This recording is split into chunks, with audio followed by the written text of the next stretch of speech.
जी लैल साहब सत श्री अकाल जी। सत श्री अकाल साहब। सत श्री अकाल जी जिन्ने भी दोस्त तमाम हसूसी आप साडा प्रोग्राम वेखदे ਹੁਣ ਚਰਚਾ ਤੋਂ ਦੋਸਤੋ ਜਿਸ ਤਰ੍ਹਾਂ ਤੁਹਾਨੂੰ ਪਤਾ ਕਿ ਹਰ ਰੋਜ਼ ਮੈਂ ਤੇ ਲਹਿਲ ਸਾਹਿਬ ਅਸੀਂ ਪੰਜਾਬ ਦੇ ਰੇੜਕੇ ਲਾਉਨੇ ਆ ਔਰ ਪੰਜਾਬ ਦੀਆਂ ਗੱਲਾਂ ਕਰਦੇ ਆ, ਪੰਜਾਬ ਦੇ ਸੱਭਿਆਚਾਰ ਦੀਆਂ ਗੱਲਾਂ ਕਰਦੇ ਆ।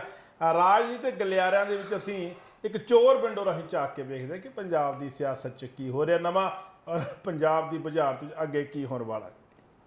ਸੋ ਕੁੱਲ ਮਿਲਾ ਕੇ ਅੱਜ ਦਾ ਸ਼ੋਅ ਲੈ ਕੇ ਅਸੀਂ ਹਾਜ਼ਰ ਹੋ ਚੁੱਕੇ ਹਾਂ ਤੁਹਾਡੀ ਕਚਹਿਰੀ ਦੇ ਵਿੱਚ ਔਰ ਜ਼ਿੰਦਗੀ ਦੇ ਵਿੱਚ ਹਮੇਸ਼ਾ ਇਹ ਗੱਲ ਯਾਦ ਰੱਖਿਓ ਕਿ ਹਰ ਰੋਜ਼ ਐਸਾ ਕੋਈ ਦਿਨ ਨਹੀਂ ਜਿਸ ਦਿਨ ਕੋਈ ਹੰਗਾਮਾ ਨਾ ਹੋਵੇ, ਐਸਾ ਕੋਈ ਦਿਨ ਨਹੀਂ ਜਿਸ ਦਿਨ ਕੋਈ ਭੜਥੂ ਨਾ ਪਿਆ ਹੋਵੇ ਪੰਜਾਬ ਦੇ ਵਿੱਚ। ਸੋ ਇੱਕ ਵਾਰੀ ਫਿਰ ਪ੍ਰੋਗਰਾਮ ਹੁਣ ਚਰਚਾ ਵਿੱਚ ਤੁਹਾਡਾ ਹਾਰਦਿਕ ਸਵਾਗਤ ਹੈ। ਮੈਂ ਕੁਲਵੰਤ ਸਿੰਘ ਗਿੱਲ ਔਰ ਮੇਰੇ ਨਾਲ ਮੇਰੇ ਸੀਨੀਅਰ ਸਾਥੀ ਪੱਤਰਕਾਰ ਨਿਰੰਜਨ ਸਿੰਘ ਜੀ ਲਹਿਲ ਹਾਜ਼ਰ ਹੋ ਚੁੱਕੇ ਨੇ। ਸੋ ਸਾਡੇ ਦੋਹਾਂ ਵੱਲੋਂ ਪਿਆਰ ਭਰੀ ਸਤਿ ਸ਼੍ਰੀ ਅਕਾਲ। ਦੋਸਤੋ ਪੰਜਾਬ 'ਚ ਅੱਜ ਕੱਲ੍ਹ ਬੜਾ ਅਜੀਬੋ-ਗਰੀਬ ਜਿਹਾ ਮਾਹੌਲ ਚੱਲ ਰਿਹਾ। ਜਿਸ ਤਰ੍ਹਾਂ ਕੱਲ੍ਹ ਅਸੀਂ ਜ਼ਿਕਰ ਕੀਤਾ ਸੀ ਵੀ ਬਜ਼ੁਰਗ ਜੋੜੇ ਦਾ ਬੜੀ ਬੇਰਹਿਮੀ ਦੇ ਨਾਲ ਕਤਲ ਲੁਧਿਆਣੇ ਦੇ ਵਿੱਚ ਕੀਤਾ ਗਿਆ। ਉਹ 4-5 ਦਿਨ 15 ਤਰੀਕ ਦੀ ਉਹਨਾਂ ਦੀ ਕੈਨੇਡਾ ਦੀ ਬਰੈਂਪਟਨ ਦੀ ਫਲਾਈਟ ਸੀ, ਆਪਣੇ ਬੱਚੇ ਕੋਲ ਜਾਣਾ ਸੀ। ਇਹ ਵੀ ਗੱਲ ਸਾਹਮਣੇ ਆ ਰਹੀ ਕਿ ਜਿਹੜਾ ਕਤਲ ਹੈ ਉਹ ਜਾਣਕਾਰ ਨੇ ਕੀਤਾ ਗਿਆ ਔਰ ਕਤਲ ਬੜੀ ਕਰੂਰਤਾ ਨਾਲ ਬੜੀ ਬੇਰਹਿਮੀ ਦੇ ਨਾਲ ਕੀਤਾ ਗਿਆ। ਔਰ ਜਦੋਂ ਕਤਲ ਹੋਇਆ ਤਾਂ ਮਰਨ ਵਾਲੇ ਜਿਹੜੇ ਮਾਂ-ਬਾਪ ਨੇ ਬਜ਼ੁਰਗ ਜੋੜਾ ਉਹ ਆਪਣੇ ਬੇਟੇ ਨਾਲ ਕੈਨੇਡਾ ਦੇ ਵਿੱਚ ਗੱਲ ਕਰ ਰਿਹਾ ਸੀ ਔਰ ਉਸ ਸਮੇਂ ਹੀ ਉਹਦੇ ਬੇਟੇ ਨੇ ਦੋ ਗੱਲਾਂ ਸੁਣੀਆਂ। ਇੱਕ ਤਾਂ ਇਹ ਕਿ ਬੇਟਾ ਬਾਹਰ ਕੋਈ ਦਰਵਾਜ਼ੇ 'ਤੇ ਆਇਆ, ਮੈਂ ਦਰਵਾਜ਼ਾ ਖੋਲ੍ਹਣਾ। ਉਹਨੇ ਦਰਵਾਜ਼ਾ ਖੋਲ੍ਹਿਆ। ਫਿਰ ਉਸ ਤੋਂ ਬਾਅਦ ਉਸ ਬੰਦੇ ਨੂੰ ਇਹ ਕਹਿੰਦੇ ਸੁਣਿਆ ਫੋਨ 'ਤੇ ਕਿ ਤੂੰ ਇੰਨੀ ਟੈਨਸ਼ਨ ਨਾ ਲੈ, ਬਹਿ ਕੇ ਗੱਲ ਕਰਦੇ ਆ। ਪਤਾ ਨਹੀਂ ਕਿਹੜੀ ਬਹਿ ਕੇ ਗੱਲ ਸੀ ਪਰ ਬਹਿ ਕੇ ਗੱਲ ਉਹ ਮੌਤ 'ਤੇ ਜਾ ਨਿਬੜੀ। ਲਹਿਲ ਸਾਹਿਬ ਨੇ ਇੱਕ ਗੱਲ ਅਪਡੇਟ ਕੀਤੀ ਸੀ, ਫਗਵਾੜਾ ਦੇ ਵਿੱਚ ਇੱਕ ਬਜ਼ੁਰਗ ਦਾ ਕਤਲ ਕੀਤਾ ਗਿਆ ਬੜੀ ਬੇਰਹਿਮੀ ਦੇ ਨਾਲ। ਉਹਦਾ ਕਾਤਲ ਜਿਹੜਾ ਹੈਗਾ ਉਹ ਫੜ ਲਿਆ ਗਿਆ।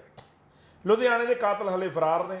ਪੁਲਿਸ CCTV ਕੈਮਰਿਆਂ ਦੀ ਜਾਂਚ ਕਰ ਰਹੀ ਹੈ ਔਰ ਸਭ ਤੋਂ ਵੱਡੀ ਗੱਲ ਇਹ ਹੈ ਕਿ ਪੰਜਾਬ ਦੇ ਵਿੱਚ ਇਹ ਕਤਲੋਗਾਰ ਦਾ ਸਿਲਸਿਲਾ ਇਹ ਰੁਕਣ ਦਾ ਨਾਮ ਨਹੀਂ ਲੈ ਰਿਹਾ। ਲਾਅ ਐਂਡ ਆਰਡਰ ਤੇ ਵਿਰੋਧੀ ਪਾਰਟੀਆਂ ਬੜਾ ਵਾਦ ਵਿਵਾਦ ਚੱਕ ਰਹੀਆਂ ਨੇ। ਔਰ ਜੇ ਰਾਜਾ ਵੜਿੰਗ ਦੀ ਗੱਲ ਕਰੀਏ, ਸੁਖਪਾਲ ਸਿੰਘ ਖਹਿਰਾ ਦੀ ਗੱਲ ਕਰੀਏ ਜਾਂ ਹੋਰ ਲੀਡਰਸ਼ਿਪ ਦੀ ਗੱਲ ਕਰੀਏ, ਉਹਨਾਂ ਦਾ ਇਹ ਤਰਕ ਹੈ ਕਿ ਪੰਜਾਬ 'ਚ ਇਸ ਸਮੇਂ ਬੜੇ ਬੁਰੇ ਹਾਲਾਤ ਨੇ ਔਰ ਪੰਜਾਬ ਦੇ ਹਾਲਾਤਾਂ ਨੂੰ ਭਗਵੰਤ ਮਾਨ ਸਾਹਿਬ ਜਾਣੂ ਨੇ ਪਰ ਫਿਰ ਵੀ ਉਹ ਕੁਛ ਨਹੀਂ ਕਰ ਰਹੇ। ਉਹ ਗੱਲਾਂ ਹੀ ਕੁਛ ਹੋਰ ਕਰ ਰਹੇ ਨੇ। ਹੁਣ ਗੱਲਾਂ ਕਿਹੜੀਆਂ ਕਰ ਰਹੇ ਨੇ ਤੁਹਾਨੂੰ ਵੀ ਪਤਾ ਹੈ ਔਰ ਸਭ ਨੂੰ ਪਤਾ ਹੈ। ਉੱਧਰੋਂ ਕਰਨਾਲ ਦੇ ਨੇੜੇ ਭਾਰੀ ਵਿਸਫੋਟਕ ਸਮੱਗਰੀ ਸਮੇਤ 4 ਅੱਤਵਾਦੀ ਜਿਹਨੂੰ ਕਹਿ ਸਕਦੇ ਹਾਂ ਗ੍ਰਿਫਤਾਰ ਕੀਤੇ ਨੇ ਔਰ ਜਿਨ੍ਹਾਂ ਦੇ ਪਾਕਿਸਤਾਨ ਦੇ ਨਾਲ ਸਿੱਧੇ ਤਾਰ ਨੇ ਔਰ ਪੰਜਾਬ ਤੋਂ ਨੋਵਾ ਰਾਹੀਂ ਤੇਲੰਗਾਨਾ ਲਿਜਾਈ ਜਾ ਰਹੀ ਸੀ ਵਿਸਫੋਟਕ ਸਮੱਗਰੀ। ਇੱਕ ਦੇਸੀ ਪਿਸਤੌਲ, 30 ਜ਼ਿੰਦਾ ਕਾਰਤੂਸ, 1.30 ਲੱਖ ਦੀ ਨਗਦੀ, 6 ਮੋਬਾਈਲ ਫੋਨ ਬਰਾਮਦ ਕੀਤੇ ਗਏ ਨੇ ਔਰ ਬੱਬਰ ਖਾਲਸਾ ਨਾਲ ਸੰਬੰਧਿਤ ਹੋਣ ਦਾ ਦਾਅਵਾ ਜਿਹੜਾ ਹੈ ਉਹ ਪੁਲਿਸ ਨੇ ਕੀਤਾ ਔਰ ਪੰਜਾਬ ਪੁਲਿਸ ਦੀਆਂ ਟੀਮਾਂ ਨੇ ਪੰਜਾਬ ਦੇ ਵਿੱਚ ਵੀ ਛਾਪੇਮਾਰੀ ਸ਼ੁਰੂ ਕਰ ਦਿੱਤੀ ਹੈ ਔਰ ਸੂਤਰਾਂ ਦੇ ਹਵਾਲੇ ਨਾਲ ਇਹ ਗੱਲ ਸਾਹਮਣੇ ਆ ਰਹੀ ਹੈ। ਕੁਛ ਕਹਿ ਰਹੇ ਨੇ ਨਿਰਦੋਸ਼ ਨੇ, ਪੁਲਿਸ ਨੇ ਐਵੇਂ ਚੱਕ ਲਏ, ਪਰ ਕੁਛ ਪੁਲਿਸ ਜਿਹੜੀ ਹੈ ਐਵੇਂ ਨਹੀਂ ਚੱਕਦੀ। ਪੁਲਿਸ ਕੋਲੇ ਕੋਈ ਨਾ ਕੋਈ ਪੁਖਤਾ ਜਿਹੜੀ ਹੈ ਉਹ ਟਿਪ ਮਿਲੀ ਹੋਣੀ ਹੈ ਔਰ ਇਸੇ ਕਰਕੇ ਪੁਲਿਸ ਨੇ ਇਹਨਾਂ 4 ਨੌਜਵਾਨਾਂ ਨੂੰ ਹੱਥ ਪਾ ਲਿਆ। ਸਵਾਲ ਇੱਥੇ ਖੜਾ ਹੁੰਦਾ ਹੈ ਕਿ ਪੰਜਾਬ ਦੀ ਜਵਾਨੀ ਕਿੱਧਰ ਨੂੰ ਜਾ ਰਹੀ ਹੈ? ਪੰਜਾਬ ਦੇ ਨੌਜਵਾਨ ਕਿਹੜੇ ਰਾਹੇ ਤੁਰ ਪਏ ਨੇ? ਪੰਜਾਬ ਦੇ ਨੌਜਵਾਨ ਕੀ ਹੁਣ ਅੱਤਵਾਦੀ ਬਣਨ ਦੇ ਮੂਡ 'ਚ ਨੇ? ਕੀ ਪੰਜਾਬ ਦੇ ਨੌਜਵਾਨ ਕੀ ਹੁਣ ਵਿਸਫੋਟਕ ਸਮੱਗਰੀਆਂ ਦੇ ਨਾਲ ਧਮਾਕੇ ਕਰਨ ਦੇ ਮੂਡ 'ਚ ਨੇ? ਇਹਦੇ ਨਾਲ ਕਿਤੇ ਨਾ ਕਿਤੇ ਸਰਕਾਰਾਂ ਜ਼ਿੰਮੇਵਾਰ ਨੇ ਕਿਉਂਕਿ ਸਰਕਾਰਾਂ ਬਣਦਾ ਰੁਜ਼ਗਾਰ ਨਹੀਂ ਦੇ ਸਕੀਆਂ। ਸਰਕਾਰਾਂ ਪੜ੍ਹਾਈ ਦੇ ਹਿਸਾਬ ਦੇ ਨਾਲ ਉਹਨਾਂ ਨੂੰ ਬਣਦਾ ਮਾਣ ਸਨਮਾਨ ਨਹੀਂ ਦੇ ਸਕੀਆਂ। ਇਸੇ ਕਰਕੇ ਨੌਜਵਾਨਾਂ ਨੇ ਸ਼ਾਇਦ ਹੱਥਾਂ ਵਿੱਚ ਹਥਿਆਰ ਚੱਕ ਲਏ, ਵਿਸਫੋਟਕ ਸਮੱਗਰੀਆਂ ਚੱਕ ਲਈਆਂ ਪਰ ਇਹ ਕਿਸੇ ਦਾ ਹੱਲ ਨਹੀਂ। ਅਸੀਂ ਇਸ ਗੱਲ ਦੀ ਪ੍ਰੋੜਤਾ ਕਰਦੇ ਹਾਂ। ਅਸੀਂ ਵੀ ਪੜ੍ਹੇ ਲਿਖੇ ਹਾਂ, ਸਾਨੂੰ ਵੀ ਮੈਨੂੰ ਵੀ ਨੌਕਰੀ ਨਹੀਂ ਮਿਲੀ। ਹਾਲਾਂਕਿ ਲਹਿਲ ਸਾਹਿਬ ਚਲੋ ਬਿਜਲੀ ਬੋਰਡ ਤੋਂ ਆਲਾ ਅਧਿਕਾਰੀ ਰਿਟਾਇਰਡ ਹੋਏ ਨੇ, ਮੈਨੂੰ ਨੌਕਰੀ ਨਹੀਂ ਮਿਲੀ ਪਰ ਮੈਂ ਹਥਿਆਰ ਨਹੀਂ ਚੱਕੇ, ਮੈਂ ਗੈਂਗਸਟਰ ਨਹੀਂ ਬਣਿਆ, ਮੈਂ ਅੱਤਵਾਦੀ ਨਹੀਂ ਬਣਿਆ। ਮੈਂ ਫਿਰ ਵੀ ਆਪਣੀ ਰੋਜੀ ਰੋਟੀ ਚਲਾਉਣ ਦੀ ਇਮਾਨਦਾਰੀ ਨਾਲ ਕੋਸ਼ਿਸ਼ ਕੀਤੀ। ਲਹਿਲ ਸਾਹਿਬ ਜਿਹੜੀ ਜਵਾਨੀ ਹੈ ਸਾਡੀ ਪੰਜਾਬ ਦੇ ਨੌਜਵਾਨ ਨੇ ਕਿੱਧਰ ਨੂੰ ਜਾ ਰਹੇ ਨੇ? ਬੜੀ ਚਿੰਤਾ ਦਾ ਵਿਸ਼ਾ ਹੈ। ਤੁਹਾਡੇ ਤਜਰਬੇ ਦੇ ਨਾਲ ਇਹ ਕੀ ਹੋ ਰਿਹਾ ਹੈ? ਗੱਲ ਤੇ ਆ ਵੀ ਗਿੱਲ ਸਾਹਿਬ, ਗੱਲ ਇਹ ਹੈ ਜੀ ਜਦੋਂ ਸਾਡੀ ਨੌਜਵਾਨ ਪੀੜ੍ਹੀ ਇੰਨੀ ਪੜ੍ਹੀ ਲਿਖੀ ਹੋ ਕੇ ਟੁਕਰਾਏ ਪੈਂਦੀ ਹੈ ਨਾ ਤੇ ਉਹਦੇ ਪਿੱਛੇ ਸਾਡੇ ਜਿਹੜੇ ਹਾਲਾਤ ਜਿਹੜੇ ਨੇ ਉਹ ਜ਼ਿੰਮੇਵਾਰ ਹੁੰਦੇ ਨੇ ਜੀ। ਉਹਨਾਂ ਹਾਲਾਤਾਂ ਨੂੰ ਇਸ ਪੋਜੀਸ਼ਨ 'ਚ ਲੈ ਕੇ ਆਉਣਾ ਜਾਂ ਬੜਾਵਾ ਦੇਣਾ ਉਹ ਸਾਡੇ ਸਿਸਟਮ ਦਾ ਜਿਹੜਾ ਉਹ ਕਾਰਨ ਹੁੰਦਾ ਜੀ। ਹਰ ਬੱਚਾ ਜਦੋਂ ਸਕੂਲ ਤੋਂ ਕਾਲਜ ਤੇ ਕਾਲਜ ਤੋਂ ਜਦੋਂ ਕਦੇ ਯੂਨੀਵਰਸਿਟੀ ਜਾਂਦਾ ਜੋ ਇੱਕ ਸੁਪਨੇ ਪਾਲਦਾ ਉਹ ਇਹ ਸੁਪਨੇ ਪਾਲਦਾ ਵੀ ਮੈਂ ਜਵਾਨ ਹੋ ਕੇ ਪੜ੍ਹ ਲਿਖ ਕੇ ਕੋਈ ਨਾ ਕੋਈ ਰੁਜ਼ਗਾਰ ਤੇ ਲੱਗੂਗਾ ਤੇ ਰੁਜ਼ਗਾਰ ਲੈ ਕੇ ਆਪਣੇ ਪਰਿਵਾਰ ਤੇ ਆਪਣੀ ਜਿਹੜੀ ਆਰਥਿਕ ਮੰਦਹਾਲੀ ਹੈ ਇਹਨੂੰ ਕਿਸੇ ਨਾ ਕਿਸੇ ਤਰ੍ਹਾਂ ਦੂਰ ਕਰੂੰਗਾ। ਬਿਲਕੁਲ ਜੀ ਬਿਲਕੁਲ। ਕਿਉਂਕਿ ਮਾਂ-ਬਾਪ ਦਾ ਉਹ ਅੱਖਾਂ ਦੀ ਅੰਨੇ ਦੀ ਡੰਗੋਰੀ ਹੁੰਦੀ ਆ ਤੇ ਜਿਸ ਵੇਲੇ ਉਹ ਡਿਗਰੀ ਕਰ ਲੈਂਦਾ ਜਾਂ ਐਜੂਕੇਸ਼ਨ ਲੈ ਲੈਂਦਾ ਤੇ ਉਸ ਤੋਂ ਬਾਅਦ ਜਦੋਂ ਫਿਰ ਉਹ ਸੜਕਾਂ ਤੇ ਹੀ ਧੱਕੇ ਖਾਂਦਾ, ਉਹਨੂੰ ਰੁਜ਼ਗਾਰ ਨਹੀਂ ਮਿਲਦਾ, ਕੋਈ ਕੰਮ ਨਹੀਂ ਮਿਲਦਾ, ਤਾਂ ਫਿਰ ਕਹਿੰਦੇ ਨੇ ਵੀ ਵਿਹਲਾ ਜਿਹੜਾ ਮਨ ਹੈ ਉਹ ਸ਼ਰਾਰਤ ਦੀ ਜਿਹੜੀ ਹੈ ਉਹ ਕਾਢ ਹੁੰਦੀ ਹੈ। ਸ਼ੈਤਾਨ ਦਾ ਘਰ, ਸ਼ੈਤਾਨ ਦਾ ਘਰ ਹੀ ਹੁੰਦਾ ਤੇ ਉਹ ਕਿਸੇ ਨਾ ਕਿਸੇ ਪਾਸੇ ਆਪਣੇ ਆਪ ਨੂੰ ਜਿਹੜਾ ਉਹ ਲੈ ਕੇ ਜਾਂਦਾ। ਔਰ ਉਹਨਾਂ ਹਾਲਾਤਾਂ 'ਚ ਉਸ ਵੇਲੇ ਇਸ ਜਵਾਨੀ ਦਾ ਨਜਾਇਜ਼ ਫਾਇਦਾ ਜਿਹੜਾ ਉਹ ਸਾਡੇ ਰਾਜਨੀਤਿਕ ਲੋਕ, ਇਹ ਜਿਹੜੇ ਗੈਂਗਸਟਰ ਲੋਕ ਔਰ ਜਿਹੜਾ ਸਾਡਾ ਇਹ ਕਰਪਟ ਸਿਸਟਮ ਹੈ ਇਹ ਉਹਨੂੰ ਆਪਣੇ ਵੱਸ 'ਚ ਕਰ ਲੈਂਦਾ ਹੈ। ਛੋਟੇ ਮੋਟੇ ਲਾਲਚ ਦੇ ਕੇ, ਛੋਟੇ ਮੋਟੇ ਨਸ਼ੇ ਦੇ ਕੇ, ਔਰ ਉਹ ਬੰਦਾ ਜਿਹੜਾ ਫਿਰ ਜਾਂ ਤਾਂ ਨਸ਼ੇ 'ਚ ਗ੍ਰਿਫਤ ਹੋ ਜਾਂਦਾ ਹੈ, ਉਸ ਆਦਤ ਪਾ ਲੈਂਦਾ ਤੇ ਜਾਂ ਫਿਰ ਉਹ ਹਥਿਆਰ ਚੁੱਕ ਲੈਂਦਾ। ਹਥਿਆਰ ਚੁੱਕਦਾ ਵੀ ਕਿਹਦੇ ਖਿਲਾਫ ਆ? ਆਪਣਿਆਂ ਦੇ ਖਿਲਾਫ ਚੁੱਕਦਾ, ਆਪਣੇ ਸਿਸਟਮ ਦੇ ਖਿਲਾਫ ਨਹੀਂ ਚੁੱਕਦਾ, ਆਪਣੇ ਖਿਲਾਫ ਚੁੱਕਦਾ। ਸਮਾਜ ਨੂੰ ਖਤਮ ਕਰਨ ਵਾਸਤੇ ਉਹ ਕਿਸੇ ਨਾ ਕਿਸੇ ਦਾ ਰਾਹ ਜਿਹੜਾ ਉਹ ਅਪਣਾਉਂਦਾ ਹੈ। ਤੇ ਅੱਜ ਜਿਹੜੀ ਪੰਜਾਬ ਦੀ ਜਵਾਨੀ ਦੀ ਹਾਲਤ ਉਹ ਇਸੇ ਤਰ੍ਹਾਂ ਹੀ ਹੈ ਵੀ ਸਾਡੀ ਜਵਾਨੀ ਨੂੰ ਜਦੋਂ ਕੋਈ ਰਾਹ ਨਜ਼ਰ ਨਹੀਂ ਆ ਰਿਹਾ, ਉਹਨੂੰ ਆਪਣੀ ਭਵਿੱਖ ਜਿਹੜਾ ਉਹ ਸੁਚਾਰੂ ਨਜ਼ਰ ਨਹੀਂ ਆ ਰਿਹਾ, ਵਧੀਆ ਬਣਨ ਨਜ਼ਰ ਨਹੀਂ ਆ ਰਿਹਾ, ਤਾਂ ਫਿਰ ਨਿਰਾਸ਼ਤਾ ਦੇ ਆਲਮ 'ਚ ਜਾਂ ਤਾਂ ਨਸ਼ਿਆਂ 'ਚ ਵੱਧ ਹੋ ਜਾਂਦੇ ਨੇ ਤੇ ਜਾਂ ਫਿਰ ਇੱਧਰ ਕਤਲੋ ਗਾਰਤ ਵਾਲੇ ਪਾਸੇ ਲੁੱਟਾਂ ਖੋਹਾਂ ਵੱਲ ਵੱਧ ਜਾਂਦੇ ਨੇ। ਚੰਗਾ ਹੋਵੇ ਕਿ ਸਰਕਾਰਾਂ ਇਸ ਰੋਸ਼ਨ ਦਿਮਾਗ ਨੂੰ ਆਪਣੇ ਹਿੱਤ ਲਈ, ਸਮਾਜ ਦੇ ਹਿੱਤ ਲਈ, ਵਿਕਾਸ ਦੇ ਹਿੱਤ ਲਈ ਵਰਤਣ ਦੀ ਕੋਸ਼ਿਸ਼ ਕਰਨ। ਜੀ ਲੈਲ ਸਾਹਿਬ, ਬਹੁਤੇ ਪੰਜਾਬ ਦੇ ਨੌਜਵਾਨ ਜਿਹੜੇ ਇਹਨਾਂ ਨਸ਼ਿਆਂ ਤੋਂ ਜਾਂ ਇਹਨਾਂ ਜਿਹੜੀਆਂ ਆਦਤਾਂ, ਭੈੜੀਆਂ ਆਦਤਾਂ ਤੋਂ ਬਚੇ ਰਹੇ, ਉਹ ਵਿਦੇਸ਼ਾਂ ਦੇ ਜਿਹੜੇ ਨੇ ਉਹ ਰਾਹ ਪੈ ਗਏ। ਹੁਣ ਸਾਰੇ ਤਾਂ ਵਿਦੇਸ਼ ਜਾਣੋ ਰਹੇ, ਪਰ ਜਿਹੜੇ ਚਲੇ ਗਏ ਉੱਥੇ ਜਾ ਕੇ ਆਪਣੀ ਰੋਟੀ ਤੇ ਰੋਜੀ ਦਾ ਜਿਹੜਾ ਪ੍ਰਬੰਧ ਕਰ ਰਹੇ ਨੇ। ਔਰ ਆਉਣ ਵਾਲਾ ਸਮਾਂ ਇਹ ਮੰਗ ਕਰਦਾ, ਇਹ ਕਹਿ ਰਿਹਾ ਵੀ ਪੰਜਾਬ ਦੀ ਜਿਹੜੀ ਜਵਾਨੀ ਹੈ ਉਹ ਜਿਹੜੀ ਕੋਈ ਬਚੂਗੀ ਉਹ ਨਸ਼ਿਆਂ 'ਚ ਜਾਂ ਇਹੋ ਜਿਹੀਆਂ ਮਾੜੀਆਂ ਆਦਤਾਂ 'ਚ ਪੈ ਜਾਏਗੀ, ਔਰ ਜਿਹੜੀ ਚਲੇਗੀ ਉਹ ਆਪਣਾ ਰੋਸ਼ਨ ਦਿਮਾਗ ਜਿਹੜਾ ਉੱਥੋਂ ਦੇ ਸਿਸਟਮ ਨੂੰ ਜਿਹੜਾ ਆਪਣਾ ਸਹਿਯੋਗ ਦੇ ਕੇ ਉੱਥੋਂ ਦੀ ਜਿਹੜੀ ਆਰਥਿਕਤਾ ਨੂੰ ਸਹਾਰਾ ਦੇਣਗੇ, ਵਿਕਾਸ ਉੱਥੇ ਕਰਨਗੇ, ਔਰ ਉਹ ਮੁਲਕ ਸਾਡੀ ਪੜ੍ਹੀ ਲਿਖੀ ਜਵਾਨੀ, ਰੋਸ਼ਨ ਦਿਮਾਗ ਨੂੰ ਆਪਣੇ ਹਿੱਤ 'ਚ ਵਰਤਣ ਦੀ ਕੋਸ਼ਿਸ਼ ਕਰਨਗੇ। ਸੋ ਚੰਗਾ ਹੋਵੇ ਜੇ ਸਾਡੀਆਂ ਇੱਥੋਂ ਦੀਆਂ ਸਰਕਾਰਾਂ ਰੰਗ ਬਰੰਗੀਆਂ ਸਰਕਾਰਾਂ ਨੇ, ਜਿਨ੍ਹਾਂ ਨੂੰ ਇਹ ਨਹੀਂ ਪਤਾ ਵੀ ਜੋ ਕੁਛ ਇਹ ਕਰਨ ਜਾ ਰਹੇ ਹਾਂ ਇਹਦੇ ਨਤੀਜੇ ਕੀ ਨਿਕਲਣਗੇ। ਅਸੀਂ ਨਤੀਜਿਆਂ ਦੀ ਭਾਲ ਨਹੀਂ ਕੀਤੀ, ਅਸੀਂ ਸਿਰਫ ਤੇ ਸਿਰਫ ਆਪਣੀਆਂ ਵੋਟਾਂ ਪੱਕੀਆਂ ਕਰਨ ਵਾਲੇ ਪਾਸੇ ਨੂੰ ਜਾਂਦੇ ਹਾਂ। ਪਿਛਲੀਆਂ ਸਰਕਾਰਾਂ ਨੂੰ ਕੋਸਦੇ ਹਾਂ, ਪਿਛਲੀਆਂ ਸਰਕਾਰਾਂ ਨੇ ਆਹ ਨਹੀਂ ਕੀਤਾ, ਜੇ ਨਹੀਂ ਕੀਤਾ, ਔਰ ਇਸ ਕਰਕੇ ਅਸੀਂ ਨਵੀਂ ਸਰਕਾਰ ਚੁਣ ਲੈਂਦੇ ਹਾਂ। ਤਾਂ ਨਵੀਂ ਸਰਕਾਰ ਵੀ ਜਦੋਂ ਉੱਦਾਂ ਦੇ ਹੀ ਕਾਂਡ ਕਰਦੀ ਆ, ਉੱਦਾਂ ਦੇ ਹੀ ਕੰਮ ਕਰਦੀ ਆ, ਤਾਂ ਫਿਰ ਸਾਨੂੰ ਇਹ ਮਨ ਨੂੰ ਹਿਰਖ ਜ਼ਰੂਰ ਆਉਂਦਾ ਹੁਣ ਚੰਗਾ ਕਿਹੜਾ, ਉਹ ਕਿਹੜਾ ਸਾਡੇ ਕੋਲ ਹੋਰ ਬਦਲ ਹੈ ਜਿਸ ਬਦਲ ਨੂੰ ਅਸੀਂ ਚੁਣ ਕੇ ਇੱਕ ਰਾਹ ਤੇ ਲੈ ਕੇ ਆਵਾਂਗੇ। ਬਦਲ ਤੇ ਬਹੁਤ ਨੇ, ਮੇਰੀ ਗੱਲ ਦਾ ਕੁਝ ਲੋਕ ਬੁਰਾ ਵੀ ਮਨਾਉਣਗੇ। ਜਿਨ੍ਹਾਂ ਦੇ ਹੱਥ ਵਾਗਡੋਰ ਜਾਣੀ ਚਾਹੀਦੀ ਸੀ ਉਹਨਾਂ ਹੱਥਾਂ 'ਚ ਵਾਗਡੋਰ ਨਹੀਂ ਗਈ। ਨਾਰਿਆਂ ਨਾਲ ਜਾਂ ਪੱਗਾਂ ਬੰਨ੍ਹ ਕੇ ਜਾਂ ਹੋਰ ਪਖੰਡਬਾਜ਼ੀਆਂ ਕਰ ਕਰਕੇ ਤੇ ਇਹ ਕਹਿ ਸਕਦੇ ਆਪਾਂ ਵੀ ਭਗਤ ਸਿੰਘ ਦੇ ਵਾਰਸ ਹਾਂ ਜੀ। ਅਸੀਂ ਕਹਿ ਸਕਦੇ ਹਾਂ ਕਿ ਅਸੀਂ ਤਾਂ ਚੰਦਰ ਸ਼ੇਖਰ ਦੇ, ਆਜ਼ਾਦ ਦੇ ਵਾਰਸ ਹਾਂ, ਗਦਰੀ ਬਾਬਿਆਂ ਦੇ ਵਾਰਸ ਹਾਂ, ਇਹ ਕਹਿ ਸਕਦੇ ਹਾਂ, ਪਰ ਸੱਚਾਈ ਦੇ ਅੰਦਰ ਅਸੀਂ ਉਹ ਸਾਰਾ ਕੁਝ ਭੁੱਲ ਚੁੱਕੇ ਹਾਂ। ਅਸੀਂ ਉਸ ਰਾਹ ਤੇ ਨਹੀਂ ਚੱਲਦੇ। ਅਸੀਂ ਉਹ ਰਾਹ ਅਪਣਾ ਲਿਆ ਜਿਹੜਾ ਉਹੀ ਰਾਹ ਜਿਨ੍ਹਾਂ ਦੇ ਖਿਲਾਫ ਅਸੀਂ ਸ਼ਹੀਦੀਆਂ ਦਿੱਤੀਆਂ ਜਾਂ ਸਾਡਾ ਕੁਝ ਜਿਹੜਾ ਕੁਰਬਾਨੀਆਂ ਦਿੱਤੀਆਂ ਸੀ ਅਸੀਂ। ਸੋ ਇਸ ਕਰਕੇ ਜਿਸ ਰਾਹ ਨੂੰ ਚੁਣਨਾ ਸੀ, ਜਿਸ ਹੱਥਾਂ ਨੂੰ ਚੁਣਨਾ ਸੀ, ਅਸੀਂ ਉਹ ਤੋਂ ਤੇ ਮੁਨੱਕਰ ਹੋਏ ਪਏ ਹਾਂ, ਉਸ ਪਾਸੇ ਤੇ ਜਾਂਦੇ ਹੀ ਨਹੀਂ। ਉਹਨਾਂ ਨੂੰ ਕਈਆਂ ਹੋਰਨਾਂ ਨਾਵਾਂ ਨਾਲ ਸੰਬੋਧਨ ਕਰਕੇ ਉਹਨਾਂ ਤੋਂ ਖਹਿੜਾ ਛਡਾਉਣ ਦੀ ਕੋਸ਼ਿਸ਼ ਕਰਦੇ ਹਾਂ।